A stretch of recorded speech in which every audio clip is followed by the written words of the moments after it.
The NAL Stage 2 Grand Final. M80 taking on SSG for the title of the NAL champions here for Stage 2. Can SSG do it back-to-back? Will M80 be able to have a redemption after a bit of a flop for Stage 1? This is the game to prove it. I'm Ginny, joined with Foxy and Lax. As you can tell, we changed up the mood a little bit because we thought it would look better for his hair.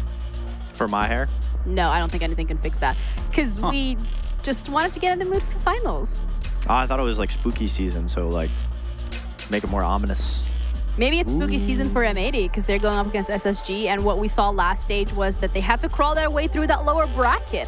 But this time around, they punched their ticket straight. They haven't lost anything here. Yeah, I think that's an important thing to note is SSG has been waiting very patiently to see who their opponent was going to be. It's now going to be M80, and as for M80, this is a little bit of a revenge for them because they got knocked into lowers by Spacestation. So I'm sure, if anything, they want to win this and prove that they are the best in the North American League. Yeah, SSG has proven last stage that they were the best at the time. A little bit of a rocky regular stage here in Stage 2, but now they find themselves in the finals, the team to be beat. Yeah, I mean, but it's something that goes without saying that their resilience, the way that they've been playing throughout the stage, to have their ups and downs, to now make it to playoffs and have almost a perfect run, which is polar opposite to how Stage 1 went. They had to go through the gauntlet, and now they find themselves in the finals, having a little bit of a break. And it comes down to the team showing up when they needed to way earlier on than having to go through that lower bracket. I mean, we've highlighted it so much that we needed Folt, we needed Benja, we needed J90 to step up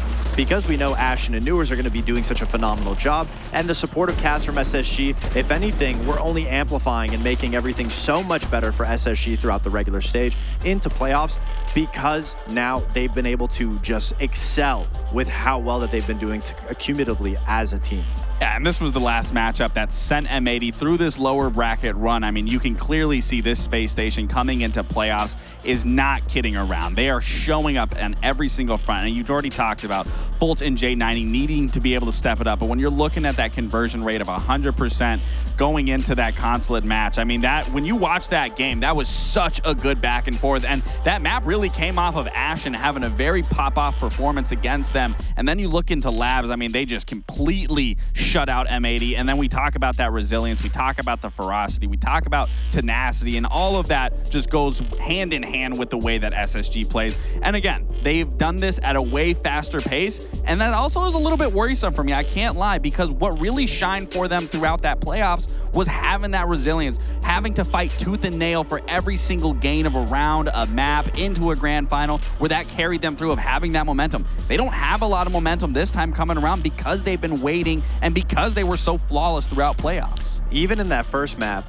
of Clubhouse where they lost, they still felt like SSG had the whole game in their hands because they were dominating in the opening kills, constantly getting picks against M80, and they needed time to just steamroll down. And I feel like that's the story for SSG is in a best-of-3 series. You let them go to third map, they're going to dominate. I mean, they 7-2'd M80 against Shopify Rebellion. They 7-0'd them on Cafe. So consistently with time in a best-of-3 as they get to learn their opponent inside of the match, gain that confidence, they just look scarier and scarier. So if you're M80 in this situation, you want to be able to close it out in a 2-0 because you know when you get to map 3, SSG is going to be playing at peak performance. But it's not just the fact that SSG is going to be picking up pace as you get to the third map. It's also like when you're in the side of M80, you've already played 3 maps, and the first one went all the way to the final round. So you want to close this out as quickly as possible because at some point, this roster, as great as they have been, will also run out of fumes. Yeah, you definitely want to close it out, but I think them losing to SSG really lit the fire from with underneath them because when we talked to Hot and Cold going into the lowers, he took all that blame, as I said. But then he realized, I just need to be the one calling here. I need to be the one making the strats and facilitating an entire round. And since that, they have been dominating all their way up now to this grand final point where we're seeing everyone find their stride. Even in that last matchup, I highlighted the 3 big fraggers on their team of Diffuser, Gavini, and Gunner, and all 3 of them have stepped up. Kino has stepped up. Hot and Cold has taken a little bit of a back seat this time around, but when you're looking at their performance, you don't need Hot and Cold dropping the big numbers he was throughout the regular stage because they're getting it done inside the server. And a big key thing that I highlighted, especially on their defenses, they do such a good job at constricting the attackers, not letting them ever find comfort inside those attacks, making them have hectic comms, hectic strats. They just do such a good job at constricting so many of those attacks. attacks on their defense. Yeah, and the three players really, Gavini, Gunnar, Diffuser, when we're looking at them, they are the spearhead, as we like to call them, for the success of this roster. Yeah, because they've been the entries, and we're not used to seeing them on utility-based operators. We've been seeing them always be on that entry frag, a team that is very hot or not. I mean, they're either going to be dominating in the kill sheet or a team's going to be slowing them down. But throughout this last year, we've seen them progressively grow as players because they've been put in uncomfortable situations. They've been put on uncomfortable operators all throughout Stage 1. They struggled. They didn't make it to EWC. They've been playing with Stage 2 with a chip on their shoulders to prove to everybody that they deserve to go to Munich, that the progress and the change since bringing Fabian on to be able to adapt and learn, they have been showing it and why they wanted to learn this new style of play so that they could be way more consistent and have way more diversity for when they go up against a team, when they get into that last map 3, whatever the case may be, they can sometimes switch it up on a dime. And that's something that a lot of teams struggle with. And M80 struggled with it at first, but now everything is working for them. Yeah, and with Fabian as well, it's going to be really great to see how they're going to be approaching this map veto even further, because we've already seen so much of them earlier today. You don't have a lot of turnaround time, so for SSG, of course, you want to capitalize off that. Yeah, I mean, this makes perfect sense. You know, in some areas, why would you want to go to a map you just recently played? Fact of the matter is you're very comfortable on it, where SSG isn't. I mean, SSG's attacking percentage on this is only at a 37.5%. They aren't even hitting above half. So if you're M80, you just have a solid attacking start here where we already have seen. You just go back and pivot to your defenses, do what you were doing with the utility, with the Malusis, slowing down that aggressive SSG. You're going to walk away from this map very unscathed. Then you jump into that bank. Yeah, SSG is obviously trying to leave maps up that M80 has just played so they can just hit on all cylinders when it comes to adapting and trying to counter out essentially what M80 is doing. And from what we just saw, I mean, M80's attacks, when it comes to a map like Bank, they're at a 38%. So it's very difficult. And like we just highlighted with SSG having bad attacks on Chalet, it's the same for M80's Bank. And that's one of those maps where SSG is going to try to exploit, and then it's going to fall into Clubhouse, which is the map that SSG should have won, but M80 ended up clutching it back. Even though they only had 3 opening kills out of 12 rounds, M80 clutched up all of those rounds. And that was one of the maps that Hot and Cold was saying there was too many cooks in the kitchen. And now SSG leaves it for a third map. So 2 easy counter-strat maps that we just saw M80 play. And then finally a good playing ground where SSG believes they could have won that game. They should have won that map. I think we go all 3, and I love that Clubhouse is the decider, because it's kind of like the Coliseum. It really, who is going to be the better team walking out of this, because it goes back to those basic fundamentals.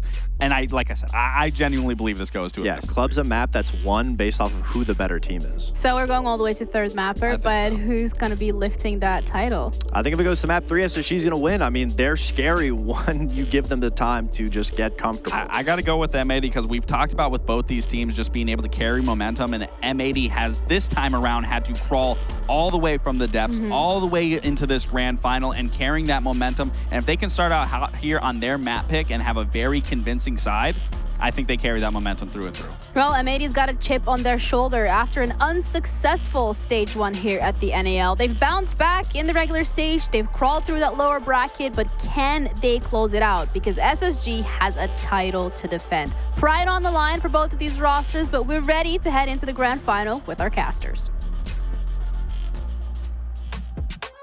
Thank you so very much. We finally made it here. Time to crown a champion of Stage 2. And Jesse, the champion of Stage 2 might look a little bit like the champions of Stage 1, which remind me again, was which team again was it? Oh, that's right. It's the team on the right side of your screen. SSG Aura Farming, as Newers is. But it's been M80, the story of this stage. First in just about every single metric, and have been an excellent team, but they have shown some deficiencies and have not had a clear run here to the finals. The same cannot be said of Spacestation. They have been an indomitable force. Or, as Ashen just put it in the chat, if you saw it, something I don't really want to repeat. Yeah, M80 have been fantastic all season, Parker. Since the stage began, they were flawless through groups. They've been nearly flawless through playoffs. They've only lost a single series since the stage began. It's just a shame that that one series was against SSG, upper bracket semifinals, the only team that could take down M80. Can they do it again and be back-to-back stage champions? That's what we're here to find out. And we're going right back to Chalet. The sweater weather continues. And we'll get to see how M80 can adapt. A very short period of time between their last game and this. They got to choose the map, so they felt confident enough in their Chalet that they wanted to bring it after SSG just got to watch that third map against Shopify Rebellion. And fair point to them. As I said before the previous matchup, M80 were on a 4-game win streak. With that last win, it'll be a 5-game win streak on Chalet. They love this map and will play it as much as they possibly can. Spacestation Gaming, not bad here either. Their last 5 games have all been 12 rounds or more. Their last match was that 8-6 loss to Furia in the 3rd place game of EWC. So maybe not as many recent performances from Spacestation, but certainly happy to play Chalet when the time comes. Sorry, I'm squinting really hard. This looks a lot like the map we were just casting. Yes, Parker. That's what I was saying over the last probably 60 seconds I'm or so. looking in the top, and it looks like the next map we're going to go to is another map that we just casted. Yes, yeah, we do. I'm furiously taking notes here, Jesse. Winter map looks the same. LOL.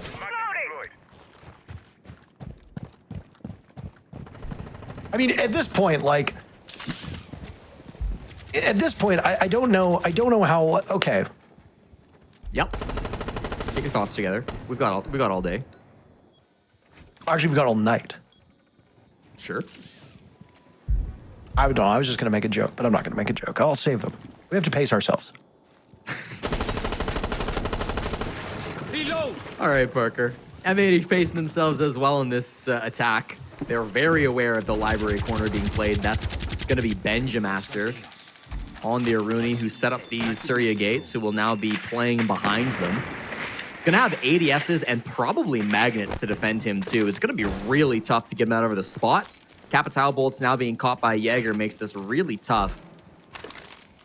Flores could be a good pathway to clear some of that out, but you can see them just having to burn it with good old-fashioned util, and Benja falls down. J9O, not before he can get the leadoff pick. On to Kino.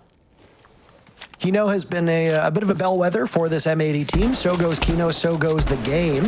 And Kino performs really well. M80 has an excellent shot at closing out the map. His quietest game was in map number 1 against the Rebellion, and it was the only map of that best of 3 that M80 lost. So what will happen now that Kino is off the board? Gunner almost off the board as well, Jesse. Maybe a bit of a troubling sign that your attack has been as limp as M80's has been. Map 15 of that first, around 15 of that first map that we watched where Kino didn't really put up numbers. He got team killed by Diffuser, and he did tweet that he would have gotten an ace if he didn't get team killed. So very much acting as the bellwether, as you say. This is a really tough clear. They don't have any util left for this shield. Maybe the nade from Gunner could do something, but it's not really in position. They're all falling on the side of M80. Asher and Benja combined for 2 big kills, and now Diffuser has to reposition, but with the barricade, his spot will be known, and Ash isn't done with these frags. The shotgun takes down Diffuser. Gaveni in the 1v4 now, and Parker, they know where he's at. Oh! I mean, Gavin still can make some noise, right? Takes a little bit of damage walking through that barbed wire. That's 1 kill and will now engage over towards Bar. Knows that the Jaeger of Fultz is creeping up on him. Big game Fultz. Game day Fultz, who's been on the bottom of the team in terms of EPS, in terms of his rating, in terms of kills, but has leveled up during this playoff run. That's a former world champion right there. 2 former world champions actually on this SSG team. Another player that's been under the microscope is Benjamaster, the Danish world champion who won it with G2 in 2023. Fultz was the one who won it in 2020.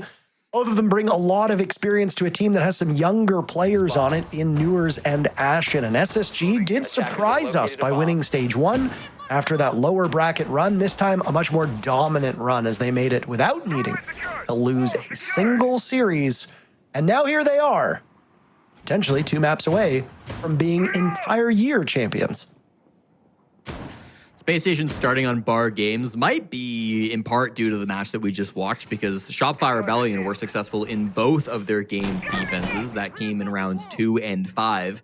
But now they've got to switch things up, of course, winning that, and they'll go to Kitchen Dining to finish things off. This was only brought actually a single time by SR, and M80 were successful in attacking it. So trying to go 2 for 2 on this bomb site tonight, hopefully trying to keep the magic alive.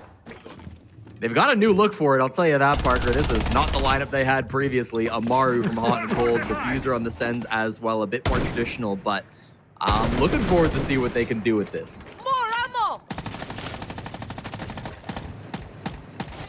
I mean, when you're going right back on the map that you just played, you got to bring some new tricks. You cannot play the exact same style that your opponents have watched. Admittedly, I don't think there's been enough time for SSG to dissect all of Chalet. It was a map that was played less than an hour ago. So you got some idea. And I know that Callout is a studious man, likely was watching that game, as were the rest of the team. But at some point, you just have to focus on the way that you're going to play it and how you want to approach that. So M80 will change some things up. They've got depth, not just in their players, but also in strategic elements. Hot and Cold on this bottom floor for an Amaru seems a little bit unorthodox, but that's exactly where you want to be if you're not going through one of the windows early, because then you can fire yourself up through one of those hatches. Right now, it just looks like he's on flank watch, hoping for somebody on SSG to walk downstairs haphazardly.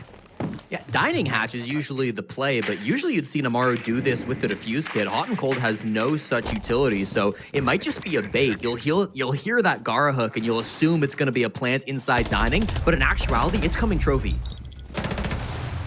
Down goes Diffuser in the hands of J90. Diffuser yet to find anything through these 2 rounds. Hot and Cold's entry will also be heralded by a death, similarly at the hands of J90, who's immediately punished by Gunner. Newers from above with the super shorty will trade him. SSG is not allowing any of their players to die without an immediate refrag. Excellent coordination by this team, as now Kino is punished by Fultz, and Fultz will find a double with Gavin going down. Again, the support players from SSG coming in clutch through these 2 rounds. J90 and Fultz both having a good bit of action. Yeah, J90, incredible anchor work there just on the site. I was setting it up. It was like, we're going to bait the plant with the Hot and Cold Amaru over towards dining. That should be drawing all the eyes, and then Diffuser could have snuck in with the plants, but J90 is not falling for that. This is not his first rodeo, and after getting the opening pick onto Diffuser, dropping the Diffuse Kit and trophy, turns right around, slams Hotten as well. Some really nice play coming out from J90. Brings himself up to 3-2 so far in this game, and I mean, you mentioned it, the support's really starting off strong for Spacestation. J90 was actually Spacestation's highest rated player in Stage 1. He hasn't maintained those stats into Stage 2, but we know how capable he can be as an individual. You put him in positions where he has to thrive, and he shows up more often than not. Especially given the fact that they are so rested, not having to play before this matchup. You're going to be expecting some big things out of these players. Oh, when you're in the grand finals, you expect big things out of everybody, and I don't think there will be opportunity here for a consistently bad performance from either team on any player. Like I touched upon in the matchup against Shopify Rebellion, and you touched on it as well, when you get to this level, the depth you have means that not every player is going to show up every single game, but you do need other players to pick up the pieces. SSG has been having a mighty good go of it when it comes to drawing first blood. They will do so yet again. Gunner is gone. M80 is yet to be able to pull off an entry into this building with all of their troops and all of their utility. So we can't really gauge what their strategy is or their execution because they keep getting knocked on their heels. Nice little aggression coming out from Spacestation. This is how they like to play Siege, and it won't be unexpected from M80, but it's easier said than done to counter play like this. Spacestation have done a good job so far of working that man advantage. The spawn peek from Newers will take down Gunner at the start of this. The Dokkaebi should be your answer. We see the first logic bomb come through now, but it's not resulting in any immediate kills. More so just allowing these drones to get some space for free, clear things out a little bit more efficiently. Kino on this Ying, it was absolutely critical for SR to start him out to come back in the last matchup. It was banned against M80 by the Rebellion when we previously saw this, so it'll be Kino's first chance to bring out this operator and try to cause some chaos on the top floor bomb site. Reloading. Expect that to be a very impactful bit of utility as the 4v4 push comes in later in the round. Gavin finds an equalizer onto Ashen. I mean, Gavin really is the key here from M80, right? You don't beat Shopify Rebellion without Gavin moving heaven and earth and killing just about everybody in the process. Players that I'm going to be keeping my eyes on are the two in the bottom left corner. Kino and Hot and Cold had a bit of a sluggish day in terms of kills across the board. Kino did improve as the day went on, but it was too slow for him, I think, for his liking, and especially with the way that he's played. Lights on. There's more than just kills. And Hot and Cold and Kino are the two players on this team that you expect to get the least frags, but if their guns are not able to match up with the aggression of the support players of SSG, of whom are already doing quite well, then there's a troubling sign. Fultz killing Diffuser, Newers picking up his second, Gavin another as well. A very top-heavy round. You've got the fragger of Newers and the two supports of SSG. Now it's just the two supports as Newers is punished by Gavin. A tight angle across this door frame as J9O gets swung on. Gavin, a quad kill against the Stage 1 champs. His ace will be denied by Hot and Cold, but I think the team is overall fine with that result. M80 looked like they were in trouble early on, but they stick the landing, turn things around, and they pick up their first round. Huge plays from Gavin. That really should not have been an M80 round win. You saw Newers have that impactful kill onto Kino, dropping the defuse because they swung in the solar window. No control down below the bomb site. So SSG able to exist down there without really any pressure, but it doesn't seem to matter. If Gavin is walking in, playing angles, shooting you in the face, it is a difficult spot to come out of no matter what type of map control you have. Entered this playday with 127 frags. We'll be continuing to march that upwards through both the last series and this one. And it's actually going to be a tack timeout called by M80. Despite the last round win, I think Fabian recognizes that, okay, the first two rounds were not exactly what we were looking for. And that third round very easily could have been an SSG win as well, had Gavin not dropped 4 frags. So trying to right the ship, get the team a little bit more time to re-energize after a long series against the Rebellion and hopefully get back on track with these attacks. Early timeout called yet again. Both teams able to talk here. It looked like the timeout was going to be called at the tail end of that second round, but maybe a bit too early for M80 and their coach Fabian to try and corral the troops. I mean, even when you win a round, it doesn't mean that fundamentals are there for you, right? I think this round was a little bit too close for comfort for M80, and when you look at the other previous rounds, there's a good reason to settle them down. Chalet, as we said in the matchup that just concluded, is really the only bona fide attacker-favored map globally. Now, obviously, the way that NA approaches it is different, but it's hard to go off of those NA numbers because there were so many lopsided contests throughout both the groups and the playoffs that I think right now you need to look at global numbers. 55% or 56%, I believe it is, of all rounds played on Chalet have been won by the attackers. The other two maps that were closest was Border and Bank, I think, were 50 and 51% or something like that. But I mean, those are coin flips. Those are not friendly, the attackers. They're just not defender favored. Like Chalet is one of the few maps where I was getting a bit ahead of myself. I was looking up in the top right corner.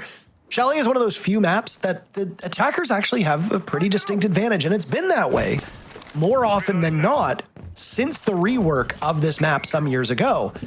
Just the way that the bomb sites are approached, the fact that top floor control is always so important, the fact that we don't tend to see teams defending that bottom floor bomb site the way that they used to. It means that with all the soft destruction that can be brought and all the operators that do that, this is simultaneously a big map, but also can feel awfully small. And when you are a defender and you lose a lot of your walls and your floor or your ceiling, it begins to feel a lot smaller. So if you're M80 and you're looking at the first 3 rounds and you've only taken a single one away from your opponents, yeah, I'd be calling a timeout too. It'll be their 4th attempt attacking onto Bar Games in the last 90 minutes. They have yet to be successful, but this time they brought a secret weapon. Kino on the glass, a new addition to this lineup. They are weary of this roamer down below. Fultz is on a drone and he's gonna take the fight, but siege timing kind of bites him. He pops the canister and does run away. The fire extinguisher giving him a bit of safety as he retreats back up the blue stairs. Nice little siege exhibition coming in for value. Does eventually get cleaned up by Gunner, so no real impact in the long run, but still nice to see a mechanic get used that we didn't have last year. Now with the man advantage, what are M80 able to work with? This is probably their best look they've had at Bar Games all day. could it finally convert into a round win? Activating shock drone. Good thing about a Denari is that even if he's dead, his gadget will persist. So those tripwires are still up. You saw Fultz doing something a little bit similar to what we've seen out of Denaris in the past, just making it a pain to get into the bomb site, to jump through the window, to push up through bar. You're going to get slowed. You're going to take some damage. Nice read by Ash, and takes down Gavin, but not Kino as they doubled up. That could have been very bad, and that Scorpion does chew through opponents like no other. Maybe the Vector or the SMG. Hot and Cold now eliminating Benjamaster. That's another world champion that we talked about. Leaves just J90 and Newers as the last two. Again, doubled up by M80. A rough start through the first 2 rounds, but M80 dealt with that against Shopify Rebellion and still managed to prevail in the best of 3. This time they're looking for an equalizer. 30 seconds left on the board, and it's Newers and J90 policing this hatch. You see from the silhouettes, right now most of these M80 players are above SSG. J90 will have to fend them off, and oh my, he gets collapsed upon by Diffuser right as one of those gas canisters go out. Now it's Newers taking some serious damage, and there's no way for him to get to this Diffuse plant whatsoever. Being guarded at the moment, he'll throw out some impact nades. Gunner has time to rotate, and really a great and formidable end of round for M80 as they perfectly rotate to take on those SSG defenders. Yeah, it was a great start of the round, too, honestly. M80 took that round very slow and steady. They droned out the one roamer down below, caught him on the rotation. That was massive. Traded out on their top floor clear. You know, it wasn't a flawless clear of Library, but they did it without losing the numbers advantage that they had gained earlier, thanks to that brilliant shot from Kino. And then working picks from above the bomb site. I think that frag onto Ashen, who was just trying to do his best over towards the snow stairs. He got caught on the vert angle from Mez that the defenders had likely set up to stop that aggressive push from the attackers. In the 2v4, not a whole lot Jack or Newers could do in that position. Did their best, of course, but sometimes siege timing just gets you. Equalizes things now, and I think this is a really good sign from M80 to have undoubtedly their strongest round win of the game so far come immediately after attack timeout. Shows that they're very much settled into this game. It wasn't a great start on their last series either, but after some time, after they took a moment to get back into things, they really started to feel like a brand new team. You'll be happy not starting this series in an 0-4 deficit. Immediate conversions, 2 in a row for M80. It seems like they've had a really good run of that, Jesse, when they've been able to call a timeout and figure things out. Just my back of the napkin math here is that they are perfect from the games that I've watched with immediate conversions. So whether it's just strategizing or whether it's an emotional thing, or maybe they just don't want to be yelled at by Fabian. I'm not really sure what it is, but it's not just Fabian doing all of that work. Hot and Cold taking on leadership with the team. Diffuser also being a leader. Kino has been an experienced voice in the past. There's lots of people there that can help them right that proverbial ship. Reloading mag. Benja facing a little pressure here. They'll find the clash as well, so there's pretty heavy commitment to Solar. M80 would love to be able to break this hold and find an entry point, but it's not going to be so easy. Diffuser down below, watching just in case there's any runouts. You've got 3 guys out on rappel on Solar windows, so you need to be very careful that nobody goes for a run out big garage. They're going to commit some throwables now to try to clear out faults. He's playing really passive though, Parker. I'm not sure if this is going to force the movement. The nade does get him to move a little bit down below. The angle's being held too. This should be an impossible spot. How could faults possibly live? The fire arrows will grow, but somehow, as the first one grows, or the first one shrinks, the second one grows, he manages to escape and is still on the Solar stairs. What did they send at him? 2 nades, 3 nades, the fire arrows, and none of it did anything, really. I mean, it took away half of his HP, but Fultz just endures in that position. It's remarkable, frankly. Now smoke will go in as Kino sees the clash, but he's tempted to fire. He finds Newers, but there's no protection for Newers there. He just dies as there's no shield in front of his face to reflect those bullets. Now Kino knows that Fultz is in this spot, so he pushes up. Let's continue to fire away. The rate of fire on that DMR really is quite a fantastic thing. Fultz doesn't want any engagement, so he backs away now and will give that position up for M80 as Gunner gets dropped. And there's Fultz now taking down Kino. The support will drop. The Capitao close by. He sees him, but does not pull up the shield. 2 players from M80 now encroaching upon this position of Fultz. All the while, there's still 3 other players on SSG to deal with this. Gavin takes him out of action. There goes the shield. Solarium control wrestled away as M80 paid a dear price to gain that map control. 20 seconds left. They've got good plant spot. Up top is not going to be safe, so they need to be careful with this plant, but it seems like they found a gap. 15 seconds left. Benjamaster reading into that one. Hot and Cold gets diffuser down. 6 players still alive. 40 seconds now with the timer continuing to run away. This upstairs control for SSG seemed like a great thing, but now it might be exactly the opposite of what they want. Ashen's presence known as he slams the door to get into the bomb site, toying with it, just shoulder peeking, but nobody from M80 shooting bullets his way, not giving their position away. Benja dies in the hands of diffuser, a great lockout from M80, and so appears. J90 looked like he would drop the hatch towards kitchen, but instead opts to go for leg day. Down the stairs, gets some workout in. Gavin punishes him. 3 in a row from M80. They've been perfect since their timeout. And honestly, I think a lot of it comes off of that Warden ban that they had after round 3 too. M80 choosing to take that off the board. It's been Benja's primary operator on this map, and particularly on Kitchen, he's played Warden close to 100% of rounds in recent memory, but he doesn't have the ability to play Warden. Notice his position. He's upstairs playing around Master, playing around Office, and there was a player watching the trophy window jump in, but because Kino jumps in the trophy window under the cover of smoke, he's on the glass. None of the defenders can see through that smoke. He's able to find that first pick. He's cracked the egg open and has the opening frag onto the player inside the bomb site. It's honestly a massively impactful kill that I don't think is as easy, or certainly not as safe, if you have the Warden up above watching for the jump in. M80 will, and I'm gonna talk about it before it gets locked in, but if it does get confirmed, M80 will play Glaz for the 3rd time in this half, and you have to imagine it's all coming off the back of that Warden ban, something they didn't show against Shopify Rebellion, something they didn't show in the first 3 rounds of this matchup, has now become a staple for them, all because they took off that one defensive operator. Attacker's objective is to defuse a bomb.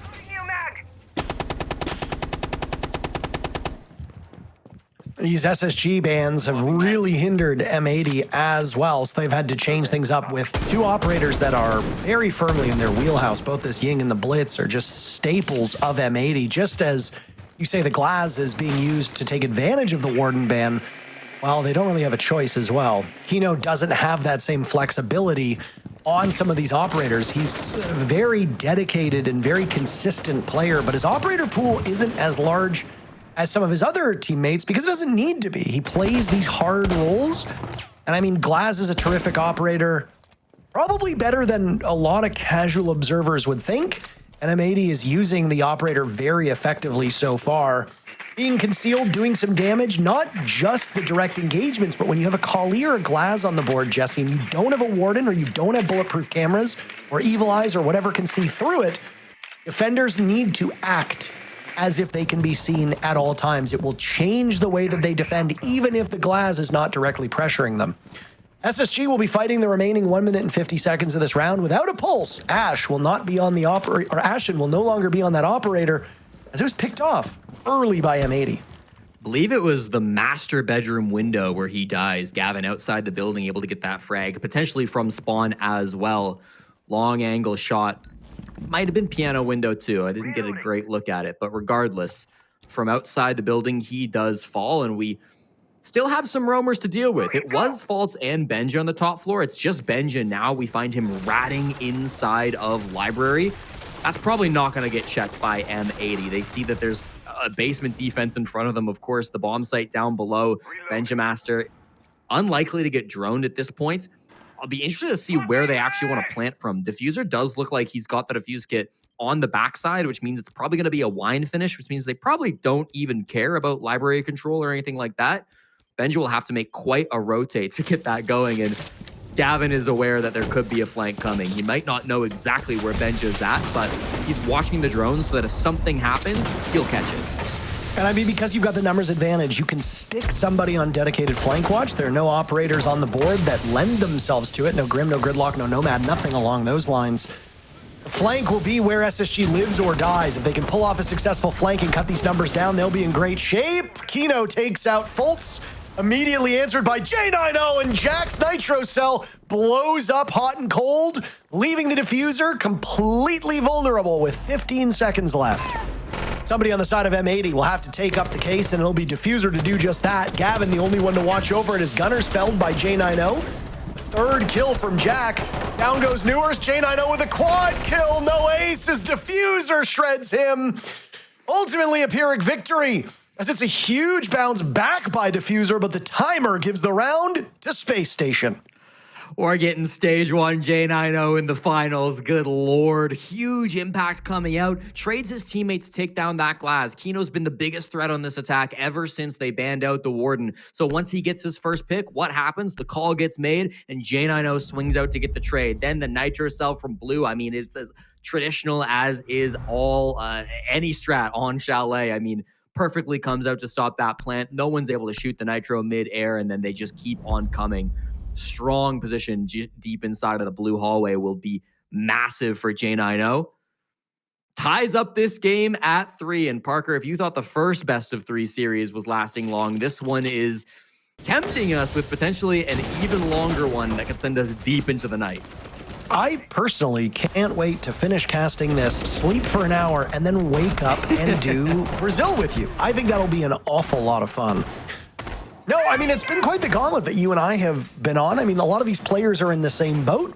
Many of these teams playing day after day after day with very little reprieve, just as we've been casting back to back to back. But this Super Week has been fantastic from a viewership perspective because you get to watch wall-to-wall siege in our talent group chat.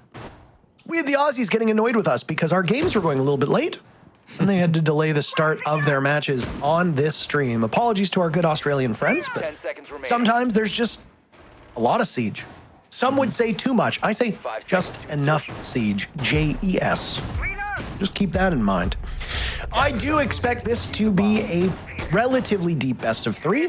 But again, if you go by the numbers of Chalet, despite the fact it's a 3-3 scoreline, just as it was in Shopify Rebellion and M80's attempt at this map, M80 were attacking on Chalet. They should have been able to get 4 rounds. They didn't. Didn't really matter in the previous map. Now here, will it matter? Well, Space Station is a different team from the Rebellion. And so far, SSG has been a more consistent team through these playoffs. I suspect SSG will do what most teams are expected to do when attacking on Chalet, but I've been surprised before, so we'll find out in the next couple rounds. Last time they defended this site just a few minutes ago on the last game versus SR, Hot and Cold was on the mute. He's now going to be rocking the Solus, which is a definitely more creative operator to be bringing out, but it means these Sens walls could be absolutely devastating. There's nothing to stop them other than the one impact being held by Gavin from blocking lines of sight, from causing a menace. Bulletproof cameras, of course, will not be able to see through those walls, so if you don't know where that plant's going down, it could be bad.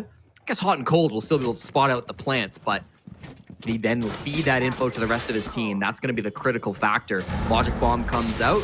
Does it prompt the first push? Not really. False is just looking up above first, figuring out exactly what parts of the map they can take for free and what's not going to be given up. Spot Hot and Cold, and that might be able to prompt the push now. But with 90 seconds, they can really push whenever they want to. Yeah, we've gone through half the round here with some damage being done to Houghton and some damage being done to Fultz, but not much else beyond that. Fultz really getting immense value from the shield of the mountain. Ashen dies. That's not ideal for Space Station. And now the gas will come down, and Kino fires away. That was a 50-50 gunfight, and the Brazilian comes out on the right side of it. M80 tearing through 2 players on Space Station does not bode well for the remaining cast of SSG, of which one is Benjamaster with just a single kill at this point. That's okay, though. Top frag on Space Station has been J90, a player who historically should not be in that position. So again, there's depth here for SSG, and that depth will have to work as they've got their hands full with 5 players on the side of M80. Gavin tears through Newers, Benja dies too. J90, the only one able to muster a single kill. Gavin's got 3 of those on the round. SSG as a team just has 1. So J90 on the wrong floor, right floor for the bomb site, wrong floor if the defuse kit above him gets torn away at by Kino, who had a critical round, stopping Fultz, disabling that push upstairs and then getting the exit frag to give M80 the lead. 11 kills through 7 rounds is pretty incredible to come out through from Gavin. And of course, it's a big 3K in that one too. SSG a little bit lost on that push, unfortunately. They get control of Trophy and then they sit in Trophy for quite a long time. Gives M80 a very clear read as to where that push was trying to come from. I think SSG themselves were trying to debate if it was worth going in and pushing into the site or if they should clear up above. They eventually chose to go up top, but it just didn't feel like everybody was there together. The opening death was Ashen, and that was from Gavin, who pushed up into Trophy right as the Monty was leaving it. So he catches Ashen off guard. Now Faults is all alone on the Montaigne, pushing up, doing his best. But again, there's no other players with him. Some outside the building trying to hold cutoffs, but nobody actually in the building to assist Monty. And after that point, once he goes down, there's really no hope for that push. Good attempt by Ben just sneaking in through the fireplace side of the map, but ultimately just doesn't really go their way. Too sharp on the side of M80. So clean little start to this game. And I mean, can't ask for a much better defense than that. Attackers are heading out to defuse a bomb. It looks like today is your lucky day. You get to learn from the best. Really? That's great. Just a fun little metric to track was first to 200 kills in this stage. By my count, I don't think Spoit hit it in the previous series, and obviously with SR failing to make the grand finals, if he didn't hit it, I don't think he's going to hit it. I don't know about you, but that to me is how numbers work. The odds are low for sure. It would require something that I can't conceive of, I'll tell you that. Highest frags on the side of the Rebellion heading into the M80 game was Gunner at 141. Gavin sat at 127, and Gavin has just been putting on an absolute clinic in these games. He's broken double digits a number of times at this point. And I mean, he's been the main tip of this spear. You know, sometimes you get like the pitchforks where all 3 of the spears are the same level, and then you get some tridents where there's the one spear that's a little bit longer. That's the one I think they're working with right now. And boy, oh boy, is Gavin sharp. Kino finding big impact, and Gavin is back on the board. They've lost Gunner on the side of M80. Diffuser now active as well. So all 3 kills from M80 coming from separate players. Kino will double up. Almost tripled up, as J90 has not even come close to getting in the building. He's by the piano window, by the library window, now on the roof, searching for something. Maybe a cheeky run out from bathroom, maybe. I mean, M80 could do that, but it would be a gamble. And guess what? M80 wants to be the best, and they're going to exercise quite a bit of caution here.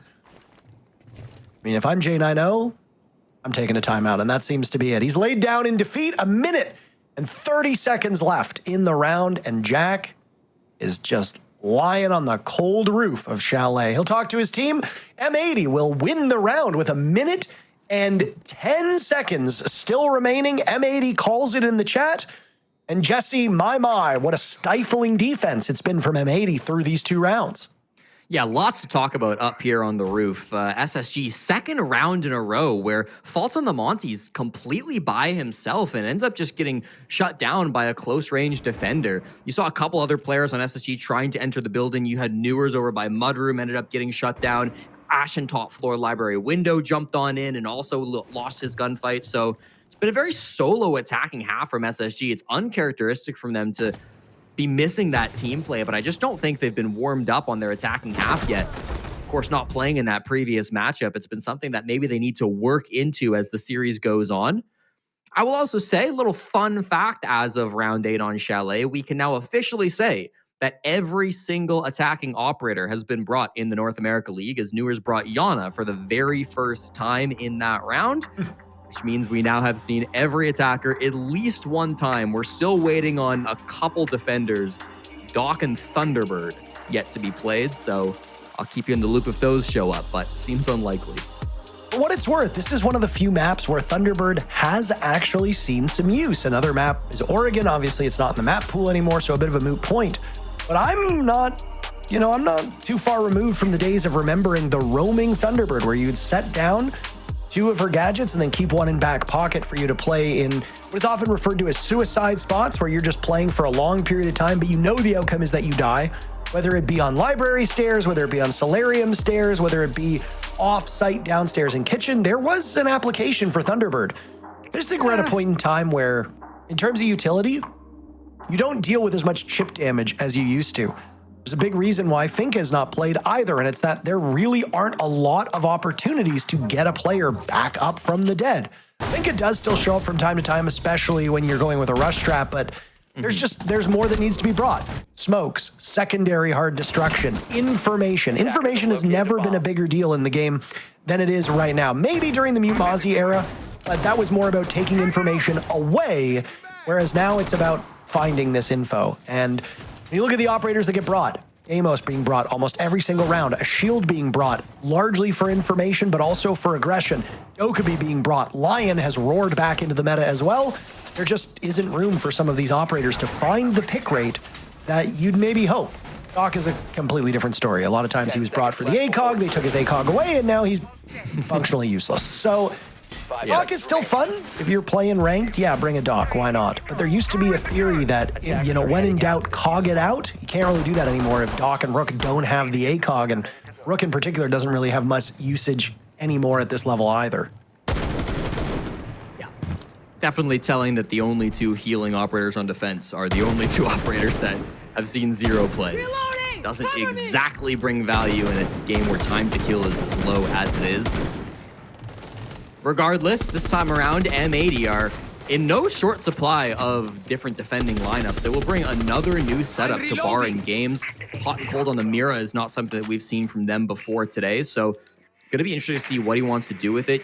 Going to be a heavy commitment to Library Corner as well. Anytime you see a defending team bring Jaeger, Aruni, and Wamai, you know you're going to be in for a bit of a tough time if you want to clear out ADSs and Magnets and Surya Gates to force a player out of position. I believe it'll be Diffuser playing in that corner, currently just being ignored. The attacking team realizing it's a lost cause to try to clear that side of the map. They're going to have to push all the way from office side to make this type of a push work out. Right now, inside of Piano, trying to make some space happen too. Gunnar finds the opening pick onto Newers as he will start things off with an advantage for M80. By the way, I did pull the numbers from the previous match. Spoit finished with 198 kills. So, I mean, that's still a great high watermark, but sadly, just too short of breaking 200. Nobody else particularly close. I mean, I think some of these players are about 30 kills away, but I'll have to do some math when we're not in live action. That said, Newers is dead, Gunnar is dead. That's 2 fraggers on both teams. No more, but the traditional fraggers have not been the ones getting all the kills. Kino is second on the team right now with 7. Obviously, Gavin is doing Gavin things, but Bolts with 5, J90 with 8. Those are great tallies for support players. Benjamaster has now jumped up. He's gone from 1 to 3, J90 on the board, and Ashen will find the exit frag as Kino falls in short order. 2 players on M80 slayed at the same time. A great series between these teams, as even as ever. But boy, oh boy, SSG is just such a tricky team. You cannot count them out. They're within 1 round of tying this game. Benja, we didn't get to quite see it, but a miraculous 2K in the midst of that round. He was down in the basement. He kills 1 defender on the snowmobile stairs, 1 defender on the blue stairs, back to back, flicking between the staircases. They seem to know where he was at. The logic bomb, of course, giving him ample opportunity to hear them coming. And so nice quick thinking coming through from the Dane, gets him off of the breadstick that he was on. There we go. We got to see in the replay. Nicely played. Starts to give, I think, a bit more life for Space Station. You'd yet to have an attack before that round. Finally, Benja gives you a little bit of an in, and I think the collapse into towards the site comes at a well-executed, well-coordinated time as well. You only win the tertiary site. You're still not, I think, set up for greatness, but they can use that as a bit of a spark, right? Get the momentum back in, get the energy flowing. You finally won an attack today. You've been sitting watching games all day long and maybe weren't so warmed up on the offensive side, but now you've got 1 under your belt. It's time to chain that into even more. 5 seconds left before insertion. SSG has been so efficient in getting to this point that they've still got players below 100 kills, by the way. Fultz right now with his 5 from this series, sitting at 97 kills across the entire stage. The high watermark at the present moment is Gavin on M80. He's sitting at 177. So that's what we're looking at just in terms of overall frags. And if anything big happens, we will jump on in. But I mean, when you've played as few rounds as SSG has and as few matches as they have, your numbers aren't going to be anything particularly good in terms of competing with your opponents. They're going to be great in the KD department because you are so efficient, but doesn't help when we're tracking overall stats. Benj is in a great spot to kill Gunner in just a moment. He's sneaking up the library stairs. There may be a goo mine. In fact, there probably is, which should alert Gunner. It's the problem with Nook. She might be invisible to cameras, but anything else is going to be a problem. And Gunner, as long as his headphones are working right, might be able to stop this play before it happens. At the same time, teammates are causing a lot of problems. Ashen up inside the library has an opportunity to get a pick, but doesn't quite find it. Here's the frag, and Gunner is indeed ready for it, finding Benja lurking up from down below. Ashen still unable to find any frags, pushing deep now in through mezzanine, but nothing is being revealed. He's got to deal with the default camera, and Parker, I don't love the map control that they've got. No, not at all. I mean, Benjamaster fell flat on his face that time around. If you're bringing in Nook, you either want to strike early or you want to be in a position to do damage later on. J90 continuing his incredible run at the moment. He's broken 10 kills, far and away the leader on SSG, and these have been high-impact kills as well. Fultz taking care of Diffuser. It's not actually his kill. There was a down earlier, so he's not credited with it. You didn't like SSG's control, but guess what? They're now very firmly in control of it, Jesse. Gavin and Gunner are the last two standing on M80. Gunner's still firing away, though. Goodbye to Fultz. He's leveled the mountain, and now another for Gunner onto J90 as he's found all the kills on his team. Ashen bleeding out, and Newers will need to clutch up. Gavin tearing through what little remained of Ashen as he was on the ground. Newers with the case inside the site.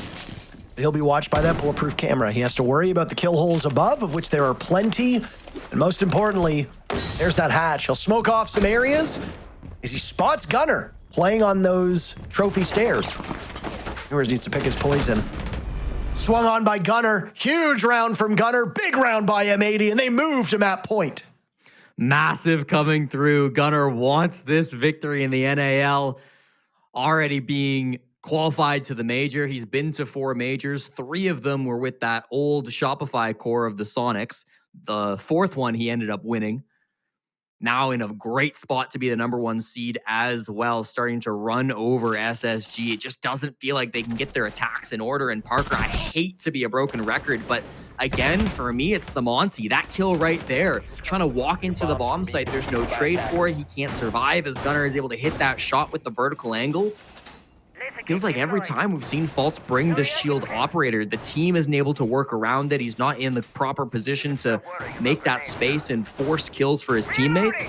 Definitely a weird round where it was opening up the way of SSG, and then M80 brought it back, and then it went one way, the other, bouncing back and forth depending on who had the advantage. But in the end, Gunner being that difference maker.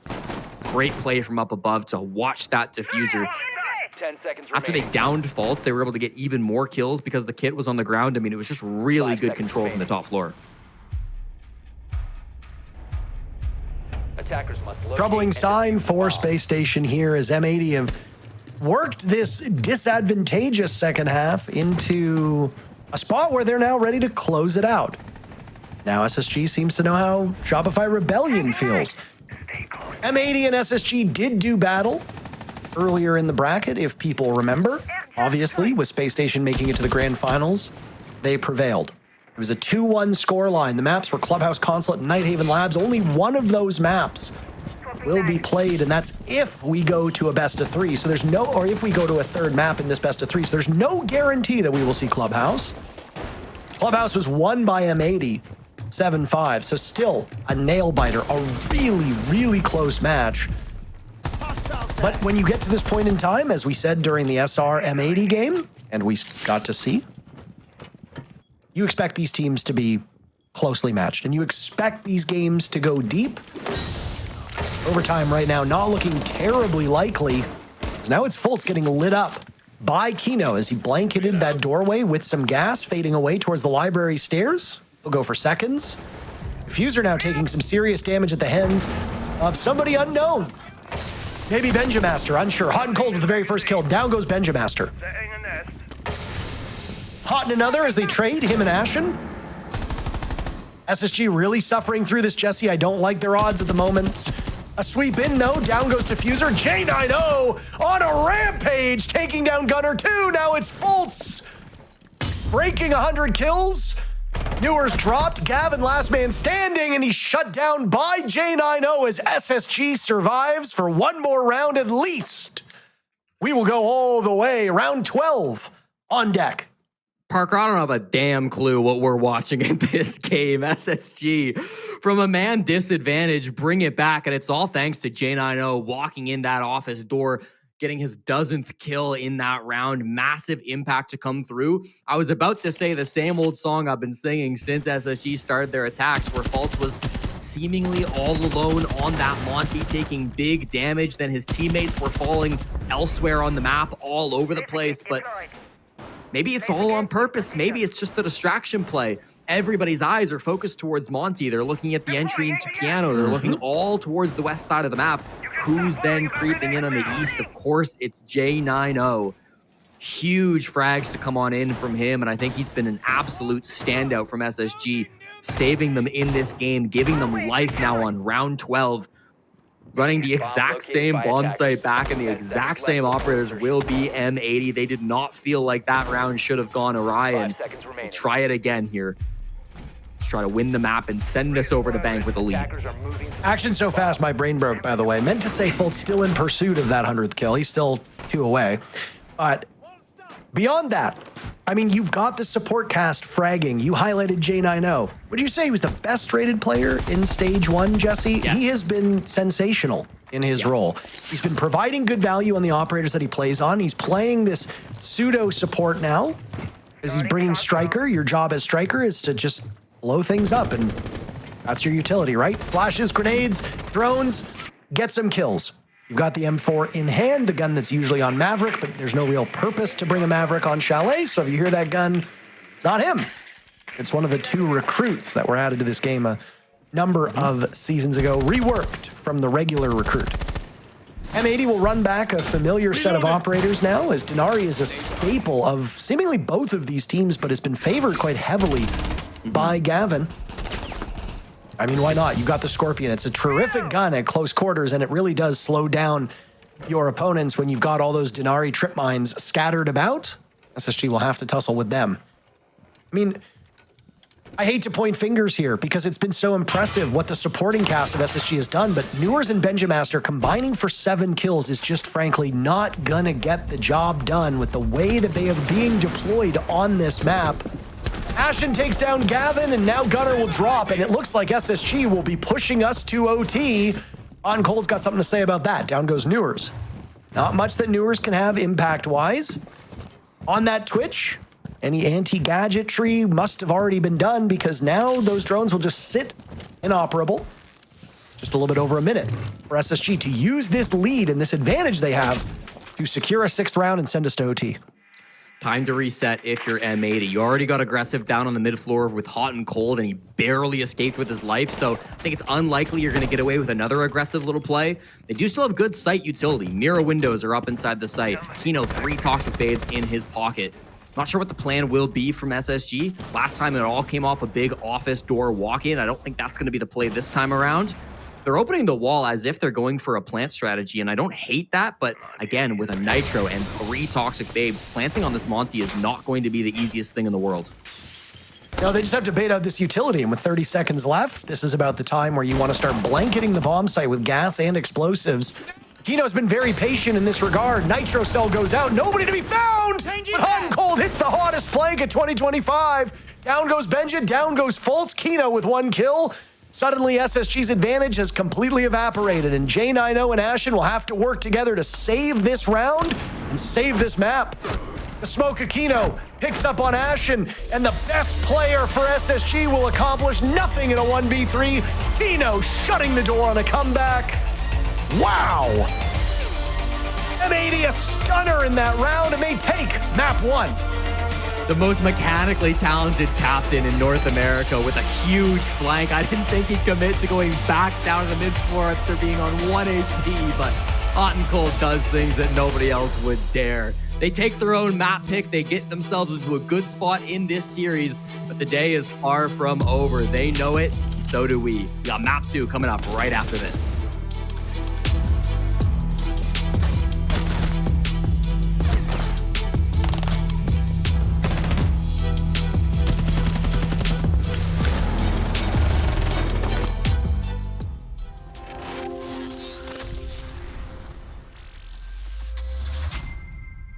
Come here. You have bomb. He's in office by the bomb. I can call Ivy. One snowbalk, I think. Yeah, okay, one. Oh, half Ivy. Ivy. Dead.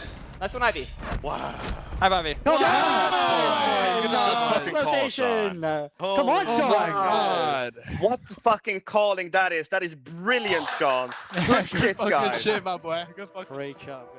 M80 is on a hot streak, and with that, only one map away from securing themselves the championship title here at the NAL of the second stage. A great performance from their side of things against SSG. This is what we wanted or hoped to see. It is their map pick, expected them to win it, but Bank is up next before we head into that. Yeah, I didn't expect it to be as close as it got. I mean, SSG, got to commend them. They did try to fight back as the best they could, but M80, especially in that last round, and we saw that huge flank coming out of Hot and Cold to be able to bring it back. But I was actually really impressed with their defenses. I mean, their kitchen dining defenses. I really like the castle and the Denari play. They were using the castle up top to slow the push to go across. Then they had players playing inside game and bar, using the Denari to make sure no one could enter. They just did a very good job at controlling all of the entire map until it fell into the late to mid round, where we would see then M80 spring into action and close it out on that defensive half. Again, very innovative in terms of what we were seeing from their side of defense. And then as for their attacks, I thought it was a little lackluster, to say the least, comparatively to what we've seen from them before. But again, that is coming off the backing of how well SSG played. Yeah, I think when it comes to M80, them worrying about the late round and late game and what the win condition is going to be has definitely been the successor for why they've been doing so well. Specifically on Chalet, I mean, their main point was just to try to disrupt SSG, get some type of opening pick, and then stall it out, wait it out, because they know that they're going to have so much for the late round, the utility for the late round, go for the executes. And SSG tried their best on defense to stop it. Jane, I know, had some really amazing rounds on defense, just being able to, try to shut M80 down, but it looked like it was a one-person game when it came from SSG. They did their best, but it didn't look like everybody was feeling as comfortable as always when it came to this map. I mean, I think it just happens to be Chalet. It's very difficult for you to find openings, find an area to be able to exploit M80 with how slow M80 was playing. They were always worried about that late game scenario. Yeah, and then hopefully as well for the next map, considering it is going to be SSG's pick, you'd expect them to be, swapping things around and maybe feeling a little bit more comfortable. But before we head into that, we'd like to talk about round 10 and 12 specifically when it came to the side of M80 as well. Yeah, it's big rounds like these that we already talked about even during the SR matchup. It's big frags coming from these players. Gunnar having a huge, this round realistically should have went in SSG's favor, but Gunnar did such a good job at capitalizing each individual engagement here. And then round 12, M80, Hot and Cold in particular, the man of the hour, the IGL, having a huge flank.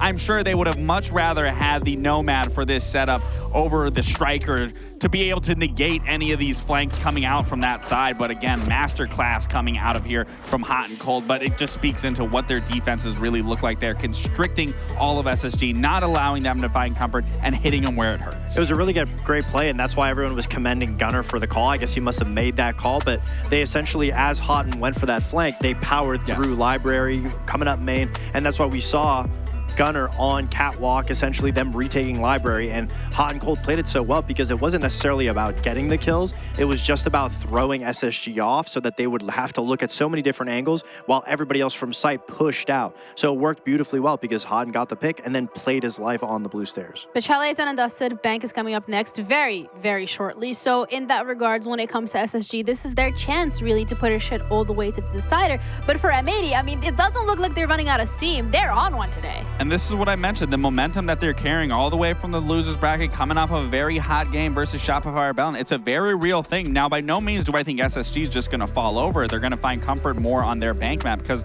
as we have seen with M80, this is not one of their favorable maps. This being able to go through, this is going to heavily favor SSG. It's more so for M80 to find comfort on this defense, get as many rounds as possible. I would like to see them get at least 4 rounds to sit comfortably, then to switch it onto their attacks and pivot give it into those operator bands. Yeah, hopefully SSG is able to bounce back as the best of 3 goes on. You know, we already know SSG warms up with time, but I guess it just goes to show that when teams have the preparation of playing in the day before, they're not necessarily running out of gas, more or less as they are just having that momentum be able to carry them through, because SSG didn't play until now, so they were sitting there a little cold, so they needed this first map to be able to keep it close. Definitely. And now you're going to a favorable side. I mean, we just saw M80 lose bank to Shopify Rebellion. It was really close. Shopify Rebellion targeted Kino. I think that's going to be the exact same conversation that we have to have here is, can M80 impact Kino based on where he's going to be? Will SSG be able to target Kino the way Shopify Rebellion did? Well, with this map being bank and being SSG's map, you could at least hope that him to have a plan to be able to come into this, because at the end of the day, it is the championship title here for the NAL Stage 2 that's on the line, and they are our defending champions. But M80, they are looking to make up for Stage 1 and even more. But is it going to be a 2-0? We're going to have to wait and find out with their casters, Intero and Jesse. Well, greatly appreciated. What has been a very long run of NA League games might be approaching its end. That is, if M80 can succeed here on SSG's map.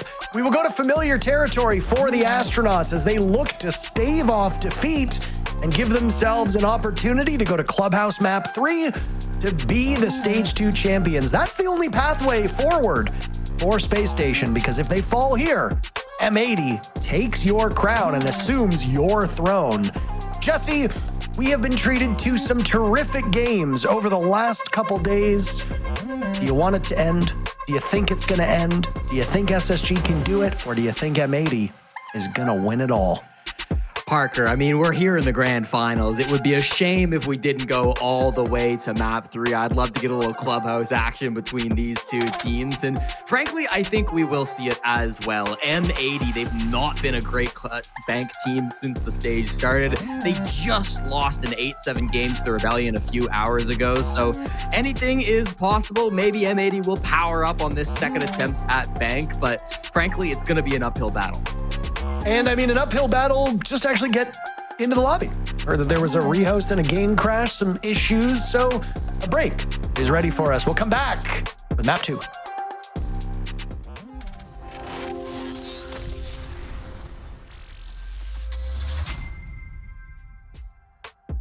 Well, after a bit of a false start, we're live with the goods. Operator bands rolling through. We saw some funny stuff in our very first map. And you, the resident banologist, must love to dive into it.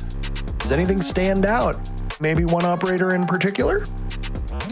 Yeah, I think, the desk kind of predicted it. The bans being focused, I was going to say the bans being focused on Kino. I guess it's M80 banning the Blitz and the Glass. So more of a focus on SSG's players' faults.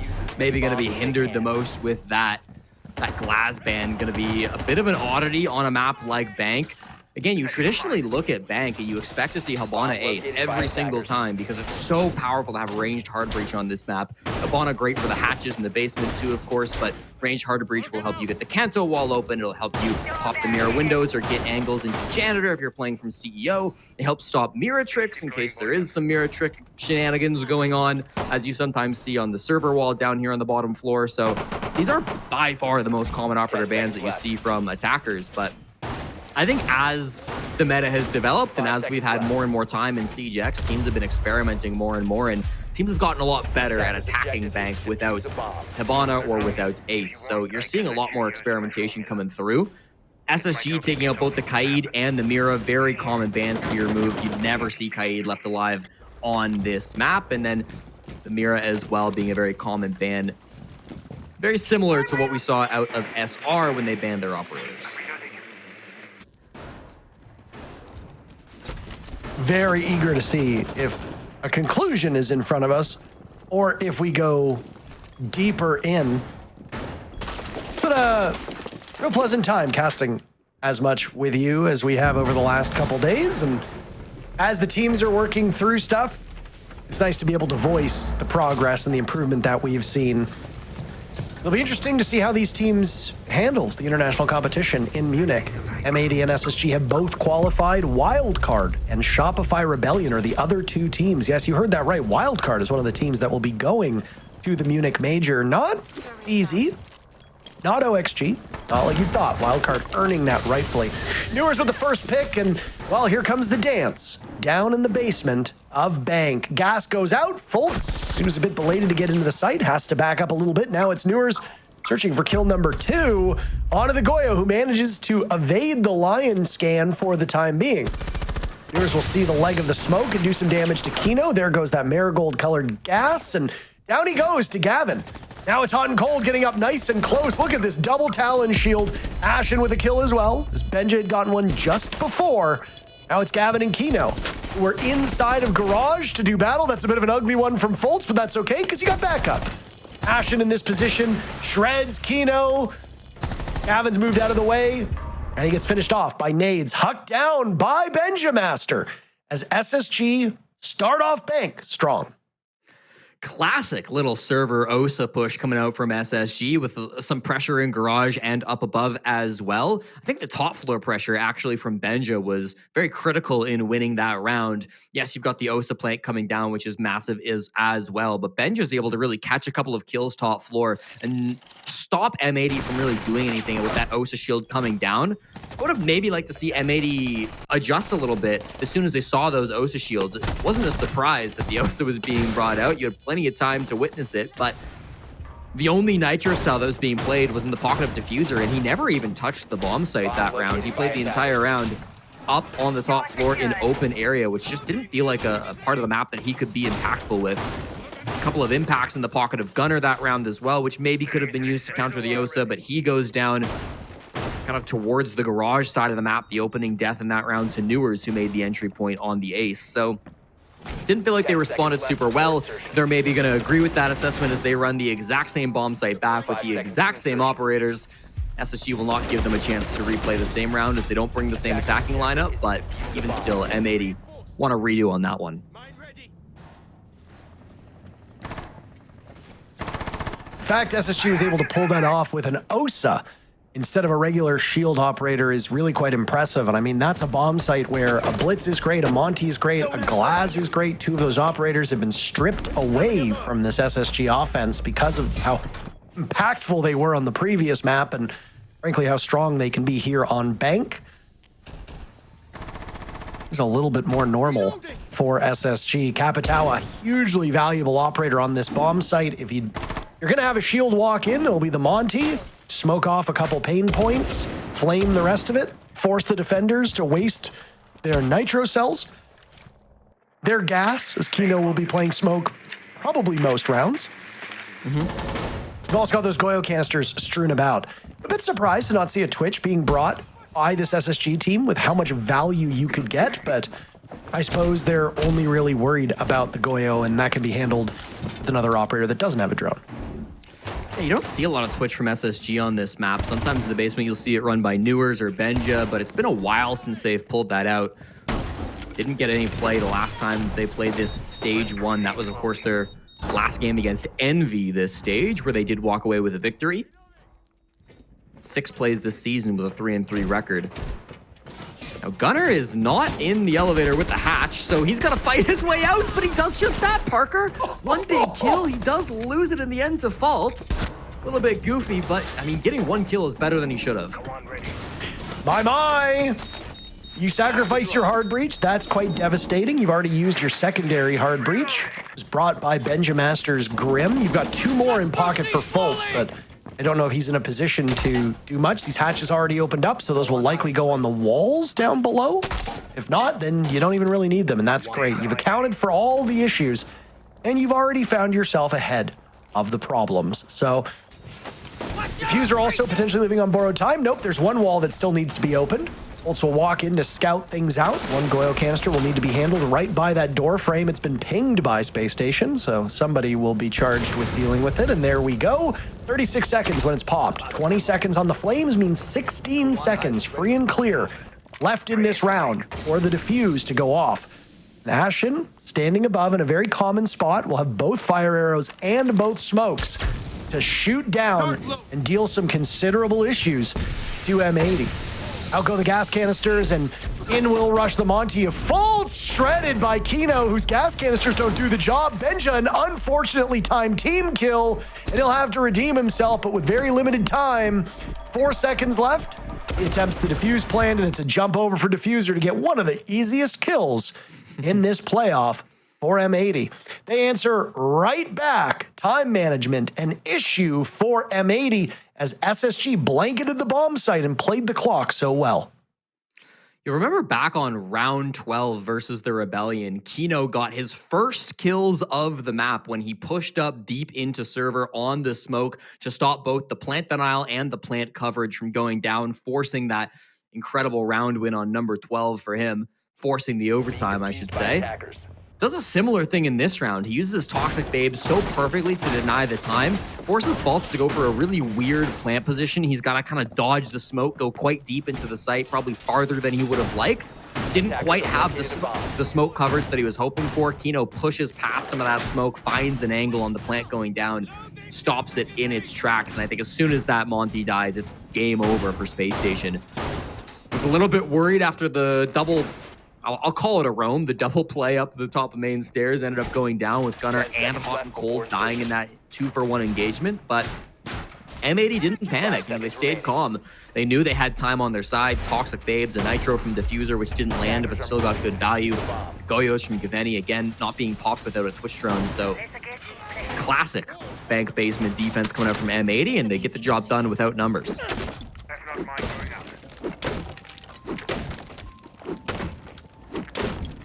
There we go. Okay, now there we go. I remember somebody saying that it would make more sense if Oryx passive was the ability to punch walls, and she's got a bionic arm, I get it. But I was like, yeah, Oryx punching walls and making huge holes does make an awful lot of sense. But that's one of the leftover passives, as Ubisoft has stripped away a lot of those hidden mechanics, so to speak.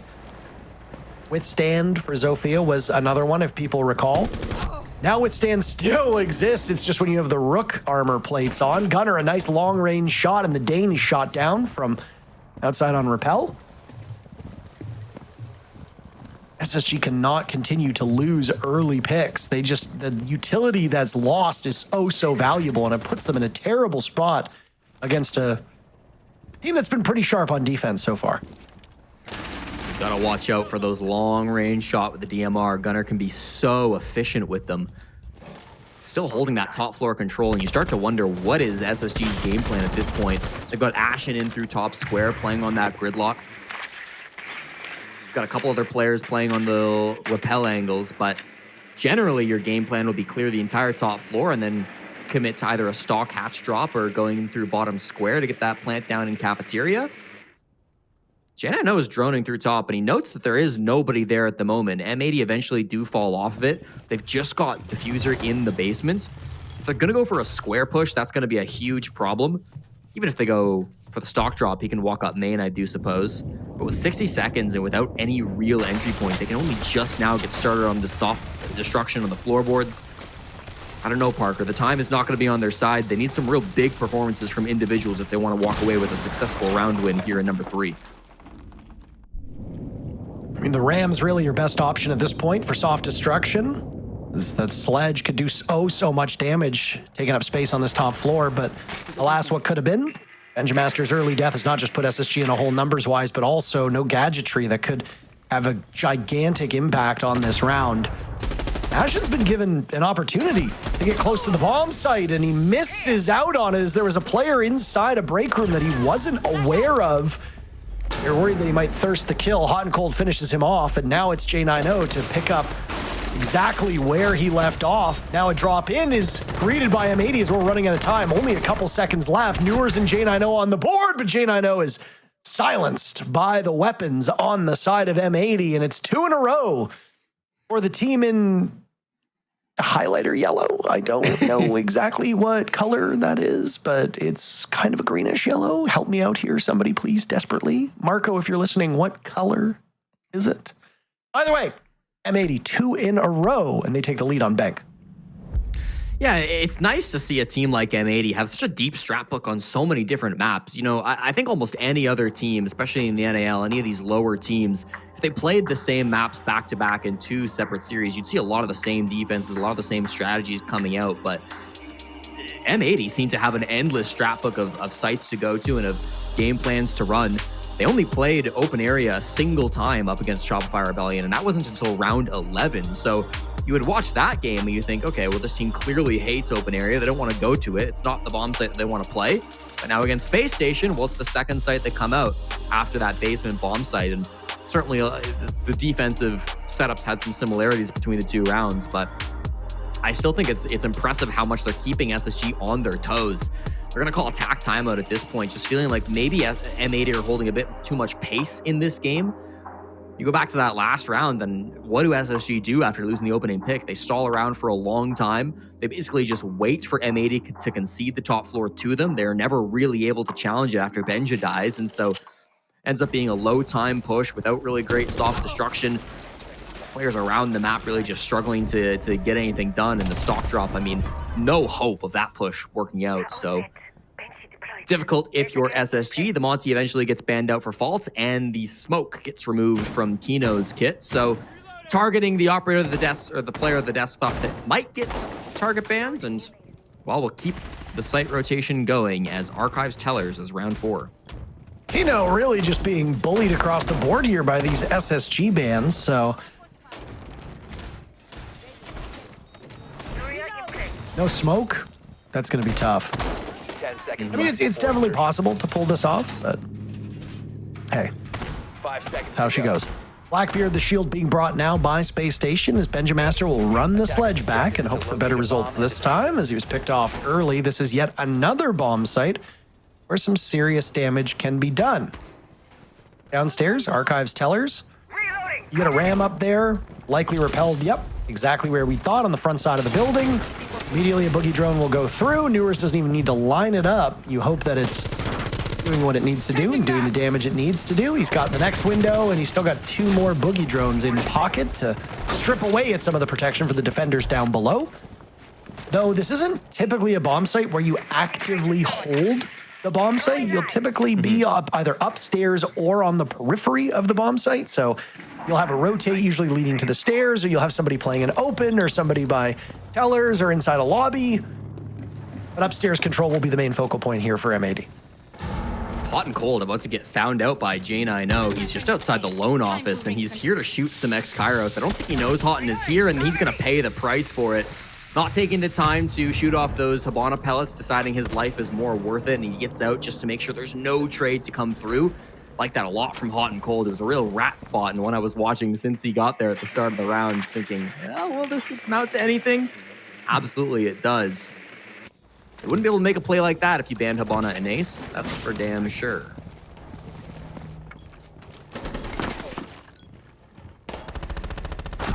It's been a while since we talked about tracking kills. Fultz stuck at 99 right now. Down goes Kino. Down goes Benja. Down goes Ashen. A flurry of kills to start off the action at the halfway point of round number 4. M80 taking map number 1. It was their map, so it was to be expected. It comes in round 12. Gunner finding a double kill as now Fultz is gone. Newers is on the board, and Newers is the only one remaining. Removing Gunner from the equation. Diffuser and Gavin, the last 2 math problems to solve on the side of Space Station. Newers started this round in a very similar spot, except he was outside. The boogie drones tearing away again at the ceiling above them. Now it will go a castle barricade as the final boogie drone has been sent out. Newers has to play this one slow for the final 45 seconds. Don't believe the default cam is up, so this position's going to be unknown. It was up. He has to shoot it. That's going to make his position likely known, and the Banshee will make it even more confirmed. Heads to the bomb site and starts a plant. Watch out for Diffuser inside square, and Gavin just there, open area, will be looking to make the pinch happen. Neither of them moving at all. Newers spotted on not just 1, but 2 bulletproof cameras now. M80 with tons of intel. 3 bulletproof cameras. Are you kidding me? How many bulletproof cameras does one team need? And they're all in the same area. All you got to do is survive for another 5 seconds. Newers taking down Diffuser and will now prolong the round by planting. Newers doesn't strike me as the kind of guy who's going to commit. Out comes the pistol. Gavin shredding through him. 3 rounds for M80. SSG already burned their timeout, but no successful conversion here. M80 walking away with this first half. Newer's not a single plants through all of groups and playoffs, by the way, so that doesn't change today as he's denied at the end there. Good attempt, honestly. Made me a bit of a believer the way he was moving, but caught on default cams and Banshees and bulletproof cameras, 3 of them. That's a tough spot to be in for any caliber of player.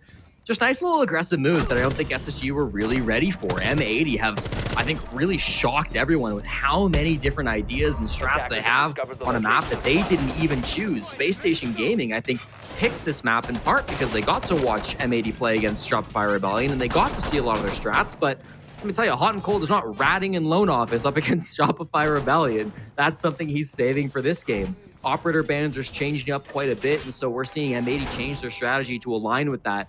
The flexibility of this team is coming in absolutely clutch in this grand finals.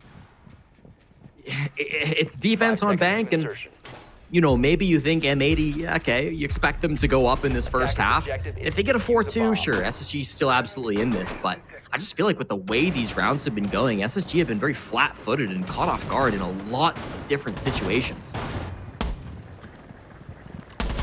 So much for any speculation that M80 would be fatigued coming into this match, Jesse. It looks more like anything that M80 were fired up and ready to go. It was SSG who's coming in a bit cold. It honestly cuts both ways. Sometimes teams are just not prepared for it and are a little bit slower to the punch, and other times you feel rejuvenated. Maybe you've taken a couple energy drinks. Maybe you've drank an awful lot of coffee. Maybe you're just somebody who never really slows down. Either way, this M80 team so far has been pretty consistent. And right now on bank, this is a worrying position for SSG to be in. Admittedly, we expect bank to be a 50-50 map, so there's no real benefit to which side you start on unless you just feel that the operator bans and your team matches up a certain way against your opponents. But I mean, the real troubling sign comes, I feel like, by round 8. If SSG has let the lead continue to build, at that point, it could be very, very challenging for them to claw back and push us either to a victory in regulation or to overtime. Yeah, I agree 100%. Round 8 will mean they've played 2 of their own defenses, which could make a huge difference. Ashen works his way through the sewers and finds Hot and Cold. He's got a drone in server, Parker. That's absolutely massive. We were so focused on the util game up top, had no clue he was so deep now into the site. With the Fuser also falling to Benja, this round has completely collapsed for M80. Never mind a 4-2. They got to get to 4 first, and it doesn't look like it's going to be likely. They still have strong positioning. 2 players actually still playing here around servers. They got to be really careful. If Kino gets 1, they're still in it. And I mean, not just 1, but 2. Gavin as well on the board. A nade will go out to push Kino back, but he flattens Benja on the stairs and also has diffuser control. Ashen and Newers working together. Nowhere with the case. Kino continuing his reign of terror, this time from above, patrolling that hatch. Newers will hunt down Kino. And he thinks he has a good read on Gunner now as Gunner moves his way through Vault. Newers trying to track him down. Keep in mind, that tracker works both ways. So Kino is likely relaying this information to Gunner as, once again, M80 is just wasting time. Newers with the shotgun out is realizing that the longer he does this, the further away the objective gets. Newers taking the engagement, slaughtering Gunner inside a Vault. And now it's him and Kino in a 1v1 with 10 seconds left. Remember, that defuse kit at the top of blue, so Kino's just going to continue to run away. Newers will have to prolong this environment. He grabs the defuse kit, but he's going to run out of time. With 0.5 left on the clock, he's a sitting duck. Kino knows it and will drop and get the kill. Newers, a valiant effort, but 2 rounds in a row, he just does not have the support from his team and cannot get the plant down in time. Frustration grows on the side of SSG. You can see it in their faces as M80 continues their streak now at 4-1. Newers doing everything he can to try to get his first plant of the stage. Back-to-back 1v1s that are unwinnable, where he sticks it, does not care about the KD. I do respect it. Honestly, again, in the clutch, I thought he played really well. Newers is the type of guy to make you a believer, but that's the problem with the Deimos tracker, right? You don't get to track someone unless you scan them. He would have love to track Gunner inside the bomb site while Kino was alone just sitting on the defuse kit, but he couldn't do that because he didn't have the Aruni scans at any point in the round. So meant that he had to take it the old-fashioned way. It took a long time to get that kill, and then the clock's just not going to be in his favor. Kino playing that perfectly. Talking a lot about the 1v2. Even before we got to the 1v2, Kino was playing outstanding. The nitrous up with the first frag, pushes up with a shotgun for the second, and then the kill onto Benja through the hatch. The fact that he rotates out of server stairs and gets the angle behind Benja. Benja, no doubt, expecting him at the bottom of the server stairs. I mean, Kino's playing 9D chess on Space Station at the moment, and it's really paying off big time. Again, I'll repeat myself. It took him 12 kills, or 12 rounds to get a kill up against SR on this map, and well, he's been a little bit better against Space Station.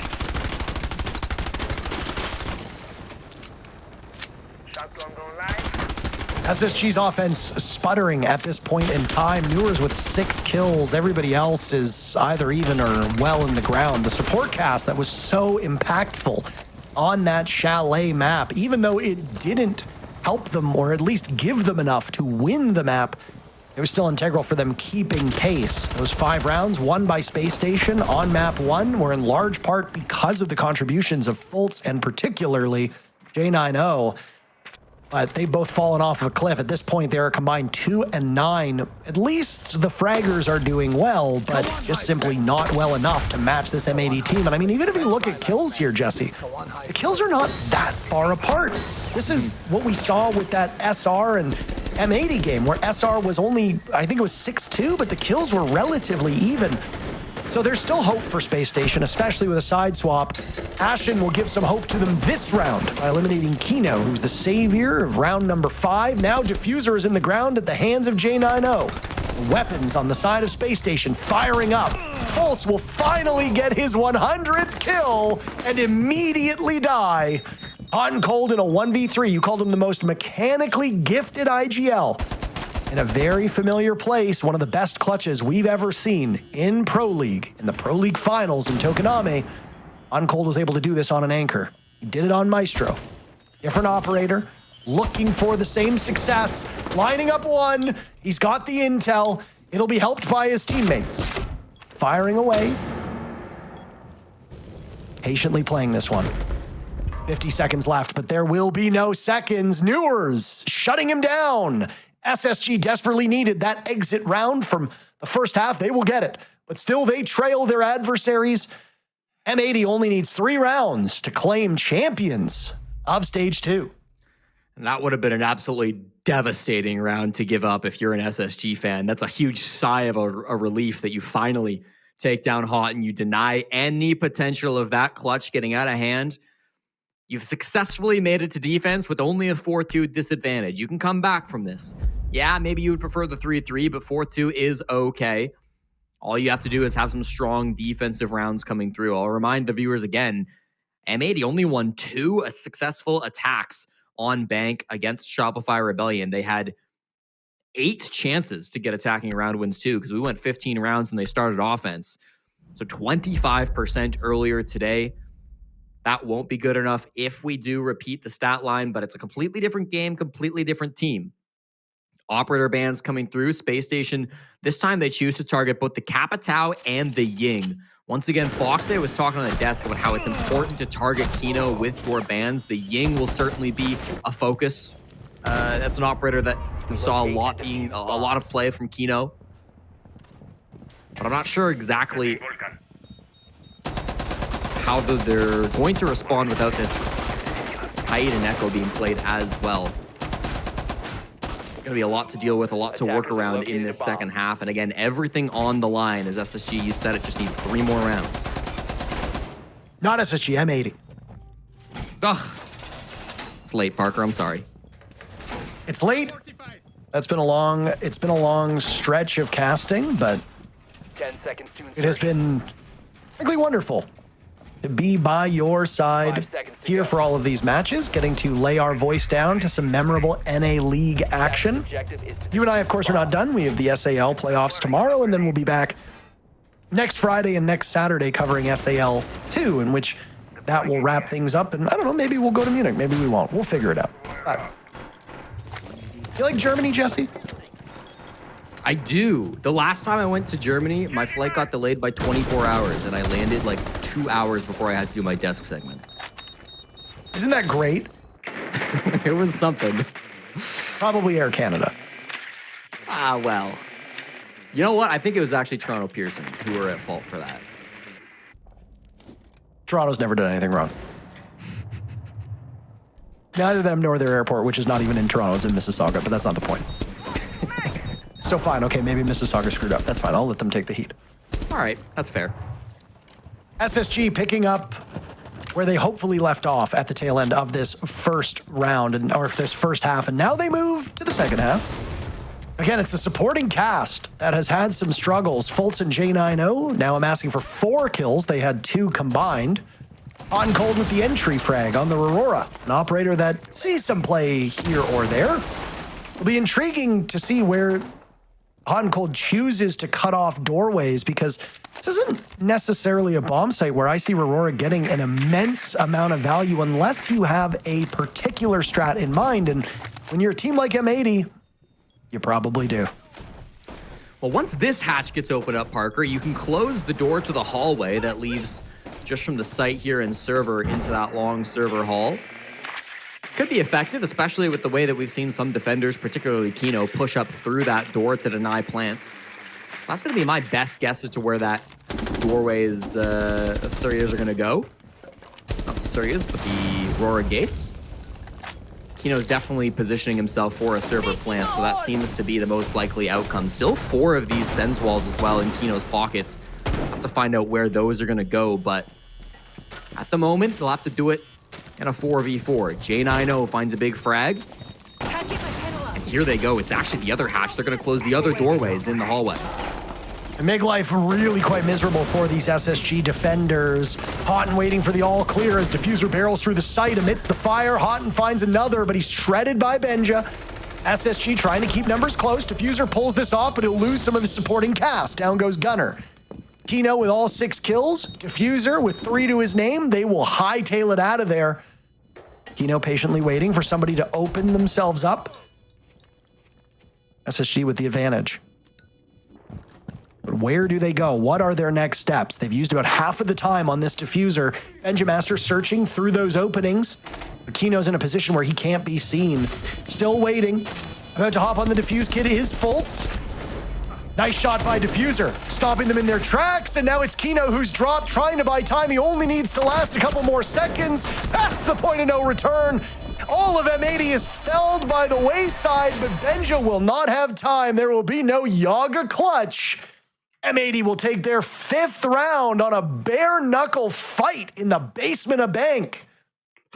Oh boy, Parker, you can tell it's getting late because there are some shots being missed, but it's okay because in the end, M80 do get the job done. They do just enough work. Kino, perfect positioning in that post plant. Can I just say, he starts off in open area holding the doorway, but once he realizes the player is going all the way up to the top floor, he fully understands what he's got to do to avoid the sight lines. He knows that he's got to reposition over towards the hatch because they're going to be coming up above.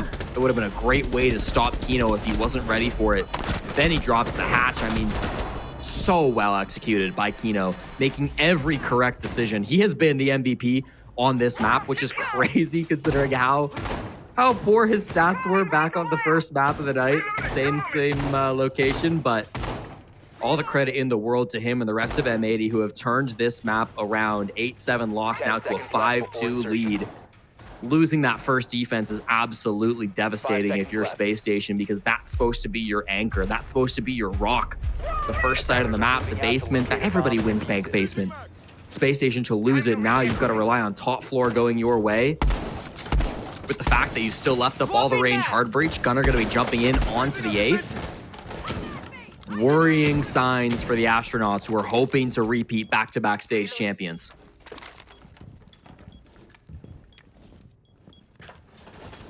The curse of the upper bracket, isn't it?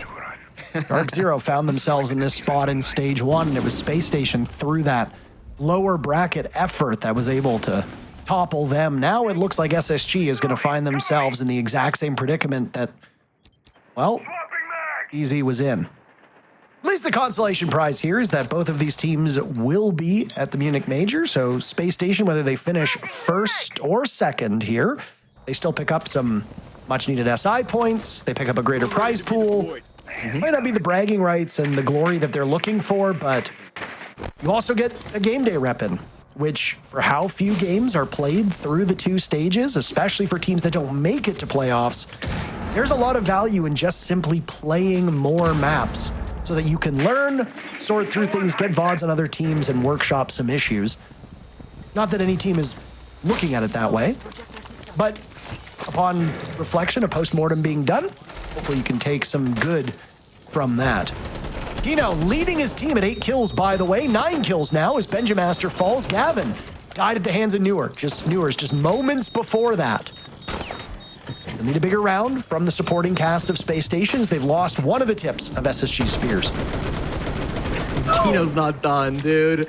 He is so good today, just having every bit of value that he can, playing around Banana. Gunner finds one of the Newers. Ashen and Jane, I know, the last alive to fight off match points.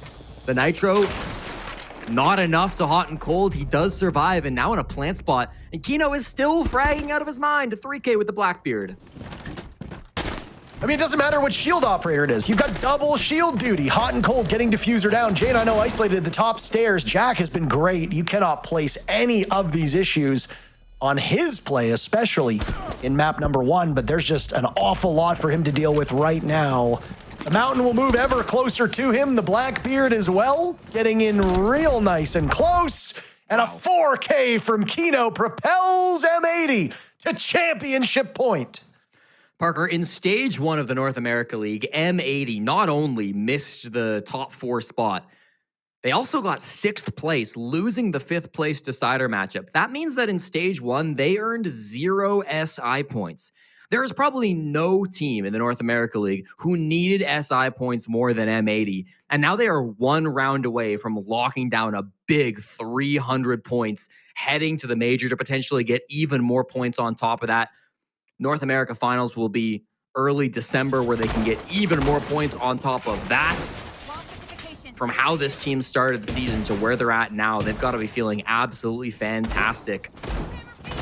The last time M80 were stage champions in the North America League wasn't until all the way back in 2023, the very first stage that they played when this organization first joined the scene. They were stage champions, and they haven't won it since, but 6-2 up in the map, 1-0 up in the series. It's going to be hard to imagine any other result than M80 champions at this point. Quite a climb for Space Station. There goes my there go my glasses. I don't know if the actual cast picked it up or not, but I certainly heard it. You heard it. That's really all that matters. What an impressive performance by Kino as well.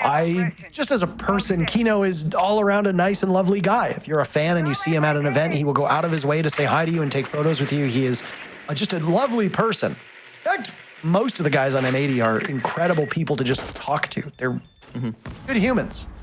But I know that on the different teams that he's been on, Kino has been a punching bag and a whipping boy for criticism. And I mean, hey, as casters, we have quite often rightly called him out. But when he does shit like this, pardon my French, you just have to shake your head and go, okay. He has been, bar none, up there with Gavin as the 2 most critical pieces to this M80's playoff roster. And it is good to see him flourish in his role. It is great that he is finally getting around to shutting people up that have spoken poorly of him. And that includes me when I have rightfully criticized some of the things that he's done in-game. The longest standing member of M80 across all esports as well. A bit of a franchise player on this team, so nice to see him getting his flowers. 4 more kills to find, though, and they are starting to head towards the bomb site. Nice little pick from below. Diffuser finds it on the hatch. These smoke clouds are deadly because Kino is on the glass. Top-down control as well. Absolutely massive. Gavin finds Ashen, and Benja and Jane, I know, will be tasked with the impossible 2v5. Well, just like what happened with the Rebellion yesterday, a total collapse right in the most important match. M80 gets a flawless round to secure themselves the Stage 2 NAL Championship. All 5 of these gents, and of course their coach and supporting staff, worked hard to turn this ship around after a disappointing Stage 1. And boy, oh boy, do they look like a well-oiled machine. That's right, Kino. Take a victory lap. You've earned it. All of these teams will be in Munich, so game day reps, good to go. But M80 will be the Stage 2 champions. Congratulations to them. Congratulations to SSG for being the second place team as well. We're all done with matches, but let's hear what the desk has to say about this game after the break.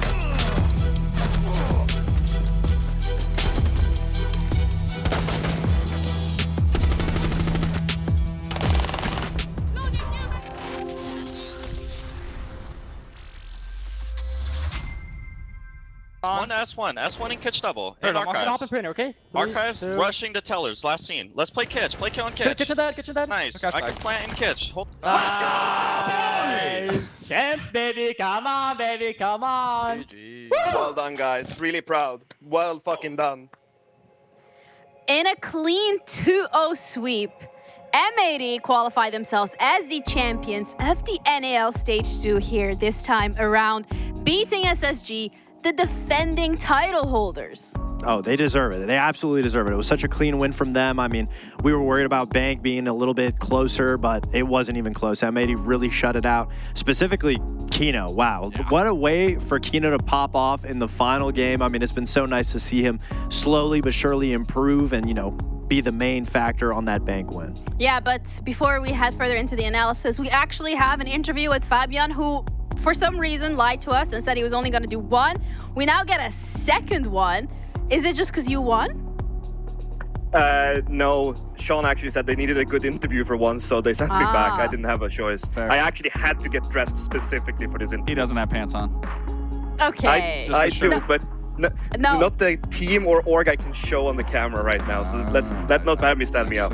Yeah, we're good. We don't want to know. We're fine. We believe you. But when it comes to the fact that you guys are now champions, it would really be really nice to kind of like cast our minds back throughout the entirety of this stage, because of course, when it comes to the expectations that you guys probably had for yourselves and you as well as a coach for the entire team, Stage 1, I guess we can call it a bit of a fluke. So how does it, feel right now to be in the position where you've gone for Munich, you got the most SI points you can get this stage, and you also are the champions? I mean, championships doesn't really matter unless they're the big international ones. I'll be honest and say that. Like, we're the champions of North America today. Tomorrow, another team can be. It's all about going consistently and doing this. Like, if we do it next stage and the stage after that, yeah, I'll be happy then, and I'll say that we're the best team in North America. But last stage we weren't, We had a hard bracket that time, and we had a hard bracket this time too, if we're being honest, right? If you look at the big four, or whatever you want to call it, in North America, we only had to play those teams to make it further, right? Or to get the spots at Major and EWC. So we had a tough time both times, but it's the growth that the team has shown that's really impressive to me. Like, we're looking both at the individual level, but also as a teammates is probably the biggest one, because we have such an open and honest relationship within the team where we bring up all the issues we have. So problems that players have been suffering with for longer than I've worked with them have been able to be ironed out simply because we're talking about them. Like, if you're having an issue with player A or player B, well, you mention it to them in the weekly meeting so that we can work on them week to week. And I mean, if you look at it during this entire stage, the composure and the consistency that my team showed, except that one game against SSG, which was for the major spot, every other game we showed incredible composure. And when we do that, sky's the limit. Well, Fabian, I want to congratulate you not only on obviously qualifying for Munich, but also being the Stage 1 champions. I kind of just want to ask you from your perspective, being the coach, coming into this team, coming into NA, just how you feel as a whole from Stage 1 to Stage 2, and obviously where the boys are looking currently. I think we've improved a lot, everyone, as I said. Like, Matt's mid-round calling and his calmness. He used to be so pissed off all the time when I started working with him. Like, 2 things goes wrong or 3 rounds in a row goes wrong. But now it's about, okay, well, if the 3 first rounds in practice go wrong, you still have 9 to work with, right? Because we always played 6 rounds defense and 6 rounds attack. So you always have those 9 more. Don't waste 9 because 3 of them were trolled, You can't do that. And same with Sean. Sean would be a little yelling, I'll be honest and say that he would be a little bitch, and he would complain about everything and everyone and everything again. he's calmed down massively. His criticism is no longer personal. It's way more direct to the issue. Leo had massive issues with tunnel visioning, and it can come back. Look at the first bank game today, right? He was struggling. He couldn't get his going. And then he did on this time, right? It was like, look at the night and day difference. Leo from Bank 1 and Bank 2, it's uncomparable. Gava can't fix, he's the best player in the world. He just does his own thing. And for D, for example, him individually, he has stepped up massively when it comes to calling, which might not be what people expect of him, because honestly, he's dumb as a brick. But he keeps people responsible with communication. The 3-2-1s, like having introduced that to them in a different way than probably none of them have worked with before, it's showing the results, right? Mm-hmm. Players are stepping up, they're doing a great job, and I'm check stealing because that's what Leo said, so I don't even do anything. I'm just kind of here talking shit. Yeah, congratulations on making it to Munich and getting first in NA. My question would be, I'm glad that you brought up the fact of keeping composure. I mean, yeah, we saw a little bit of the composure going away in that SSG matchup. That being said, M80 as an org, before you guys were even a part of the team, has always had this history of going to an event, getting 0-3'd. Is that something that you guys are even thinking about? Is there something to do with focusing on making sure that the composure is even that much more better? Because once you get to the stage with the bright lights, it's a different environment, we all know. You know, I love Boobo as an entertainer, but one thing is for certain, composure is going to be there. I'm not going to go up and fight players. Who knows? I might. You know, you never know how the situation evolves. I mean, you're 6'8", you're pretty scary. Yeah, I'm 6'8", pure muscle, 250 pounds, pure muscle. Like, you should see my six-pack. No, but on a serious note, I think that for us to go to an event, it's the first time off the reload, but that wasn't a real event.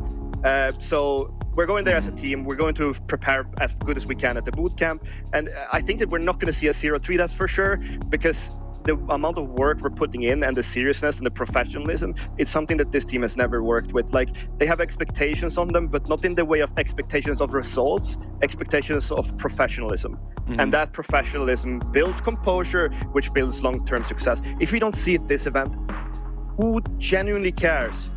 You don't start winning like this, you know? It comes from working hard and putting your ass out there and putting in the hours.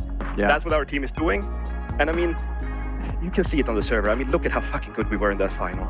Yeah, it was amazing. I'm just genuinely curious about this one. I don't know if you remember, but after Chalet, you and the rest of the team were all commending Gunnar for an amazing game round play call. Would you be able to share us what that call was and why it was so impressive? So one thing that we've struggled with and I don't know if this is a North American thing in general or if it's just the modern day player not being so mature maybe, but sticking on cams when you're dead, those sort of things, you know, and then giving the call outs in a way where it's like you're pushing it to go there, but not in a stressful, you're not shouting, you're not raising your voice, you're telling him, Matt, flank blue stairs because we have it clear on the camera, or library stairs, call it whatever. We call it green stairs because we want to split the 2 floors apart, right? But flank blue stairs, and then he's saying, wait, I have the info, now go. And then we get the 2 frags. And what happens then? The other players on site are reacting to this as well. So Sean is actually coordinating the entire team, and the entire team is also picking up on his communication, right? So Leo pushes out from piano, and all of a sudden we're just coming from everywhere. In a manpower disadvantage, we are outnumbering them in the fights. That's as good as it gets. Awesome by Sean. But honestly, him and Matt together are probably some of the best callers I've ever seen. I do have one question because, like, watching this defensive side of M80, I've highlighted it a few times now. It does remind me back when we played you guys on G2. Similar, you guys tend to not slow down. You guys fight aggressive in the beginning, get that early pick, but then when it comes down to the mid to late round, that's when you guys have an aggressive push back, like an aggressive defense to stop, to thwart off an attack, to interrupt the comms. I mean, similar to what you're explaining in that round. You know, Gunnar's setting up everything. It's going to be all in sync, and everyone's pressuring that 1 or 2 players to flood the comms, to interrupt the state of mind of the attackers. Is that something that you kind of helped condition these guys, or is that kind of something that they've replicated on their own? People will say that the coach is the one that should be in charge of all gameplay. I don't believe that to be true. I think this is a mix of everyone in the team, you know, but also I think if you look at it, when was this team the greatest, right? We look at their Manchester success. Minus Leo, he's never won anything. Just to make sure everyone knows, Leo has never won it. You say that, and it was dog shit back then. But now I'm here to save you guys. Don't worry. But if we're looking at it as a whole, like it's not me. It's part of it is me. A lot more of the timing in the coordination, and again, the composure comes back to it. That's me pushing them to do it. But in the end, I cannot do my job if these guys don't want to do it, you know? If I can sit there and tell them these things over and over and over, but if they don't actually take it in, we're not going to get anywhere. They are listening to the feedback that we're giving them. We have individual goals, we have team goals, every single thing, every single day that we show up for work. We're doing something with purpose. And they are showing that they're picking up on that purpose. I mean, as you said, the aggression. Yeah, why is it coming? Because Matt's a great in-game leader for attack. We take that for defense, but we also solid up the defense in the mid-round so that we don't make these mistakes. We don't give away the picks. And that comes maybe a little bit more from me, where I've said, guys, we need to play crossfires. We need to play off each other. We need to bait for each other. And some rounds you'll just hear one of the guys say, oh, just shoot for me. We had one round in I think we lost I don't remember if we lost the round. Or we had two guys in elevators on bank on this last game, right? Both in elevators on the second floor. It was Sean and it was Gav. And Sean is telling Gav, shoot for me so they hear your gun so that they think that it's just you. Those small things and like the micro communication and the micro coordination, it comes from them listening, learning and improving, and then they're great guys to work with, so it's super simple to get them to do it. Well, thank you so much for the insight. And again, I mean, we've already said it multiple times. Congratulations, you guys are the Thank you. NAL champions. You're also going to Munich. You're the first seed. I hope you guys don't get matched up against any SAL teams first round. That would be really great. But who cares? We're smashing them. Okay, I love that. Clip this, ship this. Thank you so much. Have a good evening. I know it's really late wherever you are located in Europe. Have a good night. And 6 in the morning. well, have a good morning. Start making breakfast. Thank you very much. Yeah, I'll start cooking some eggs. See you later. Thanks, guys. You know what? Everyone was cashing strays during that interview. Little bitch, dumb as a brick, Hey. and it was dog shit. Never won anything. Damn. He's the one player, the one coach that can say that, given his history in Siege and all his accolades. If there's going to be one person that can talk shit and can back it up in that level, it's going to be Fabian. I mean, I've always loved a coaching approach or just a team approach where you can say what you want to say and feel it and not really have to worry about how you express yourself, because that's pretty similar to how real life coaching is. I mean, I've never had a sports coach yell at me or in a very polite way, and gaming sometimes can be a little too sensitive. It's competitive. Yeah, it's competitive. So you got to be able to let your emotions reign through, and it's nice to see him say that. And, you know, it goes to show that it's working because they looked phenomenal all throughout playoffs besides that first game against SSG. Up until now, they've only gotten better and better. And this game, a rematch against SSG, specifically on Bank, I mean, to shut it out in such a way, it really was amazing to watch. Not only that, but each individual player, you can really see, as he was saying, all the little minute calls that they were making and adjustments, shoot your gun here, you know, bait here, stuff like that. It really was working for them. Everything was finding success, and specifically Kino. Kino had an amazing game, and that's great to see because in his first Bank matchup today against SR, he looked like he was in his own head, and to just instantly bounce back, playing the same operators but different situationally, that is something that a player cannot do unless they are actively trying to improve. Yeah, let's also cast our minds back to the bracket because it's been quite the eventful last 4 days with a lot of best of threes carried out for M80 to end up this way. As a reminder, they were in that upper semifinal, which they lost against Spacestation Gaming, dropped into the lower bracket, and crawled their way out.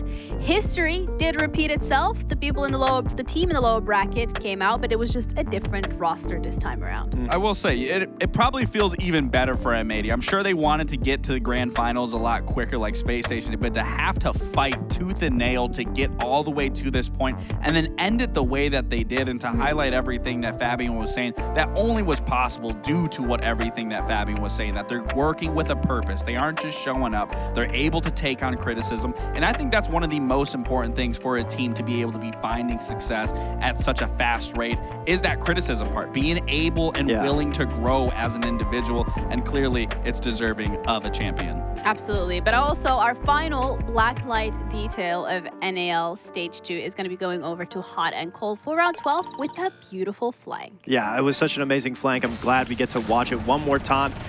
Now we know that they had the information on the cam to be able to call hot and cold up these green stairs to be able to go for the flank. He's able to get one, but then he plays his life, and that's the importance of it. He's not just going 1-for-1 or trying to snowball a multi-kill. He knows that the importance of the time against the other team's back. If he gets that first kill and stays alive, they have to consistently worry about him. And then the rest of the team pushing through the wall, pushing through library, everybody in sync off of that information, and now we understand why it was such an amazing call from Gunnar. Yeah, it was clean, and you even saw in that last kill feed, the player was looking frantically trying to figure out where the next approach was going to come from, but it's off that synchronization that M80 has, and I am looking forward to see what they can do internationally. If you look back even at Reload, they did have a good run, they just didn't play the Reload format properly, so curious to see where they would have ran. Unfortunately, that's neither here or there. Munich is what's important. Who knew? Who knew that being a good team and a good player, all you have to do is want to listen. It's really that simple, NA. Get to it. All right, NA is going to be going to Munich. We have our 4 teams, SSG, M80, Shopify Rebellion, and Wildcard. Gentlemen, it's been a great Stage 1 and Stage 2 working with both of you. It has been. Enjoy Munich. And what? Are we cooked? I don't think we're cooked, but I will say it's nice to end the stage with you here. We didn't get to end it with you last time, so it's been a pleasure working this stage, Fox. As always, it's a pleasure working with you. I don't know why we shook hands that was there, weird. But as for the viewers, obviously it's more of a pleasure to be in front of you guys and talking with you and just spending as much time talking about Siege, enjoying Siege. And again, this stage, it lived up to the hype. We saw a lot of hype moments. We saw a lot of sad moments, but comparatively to Stage 1 to Stage 2, this was quite the stage to end on. Yeah, it's been a great time working with you both, amazing. Yeah, no problem. And I'm sure we'll be working more together. I don't know about you, but we'll see. Don't know about that either, but either way, we're going to have to wait and find out. But thank you guys as well to everyone for tuning in. We're going to see you over in Munich. But until then, take very good care of yourselves and enjoy ranked.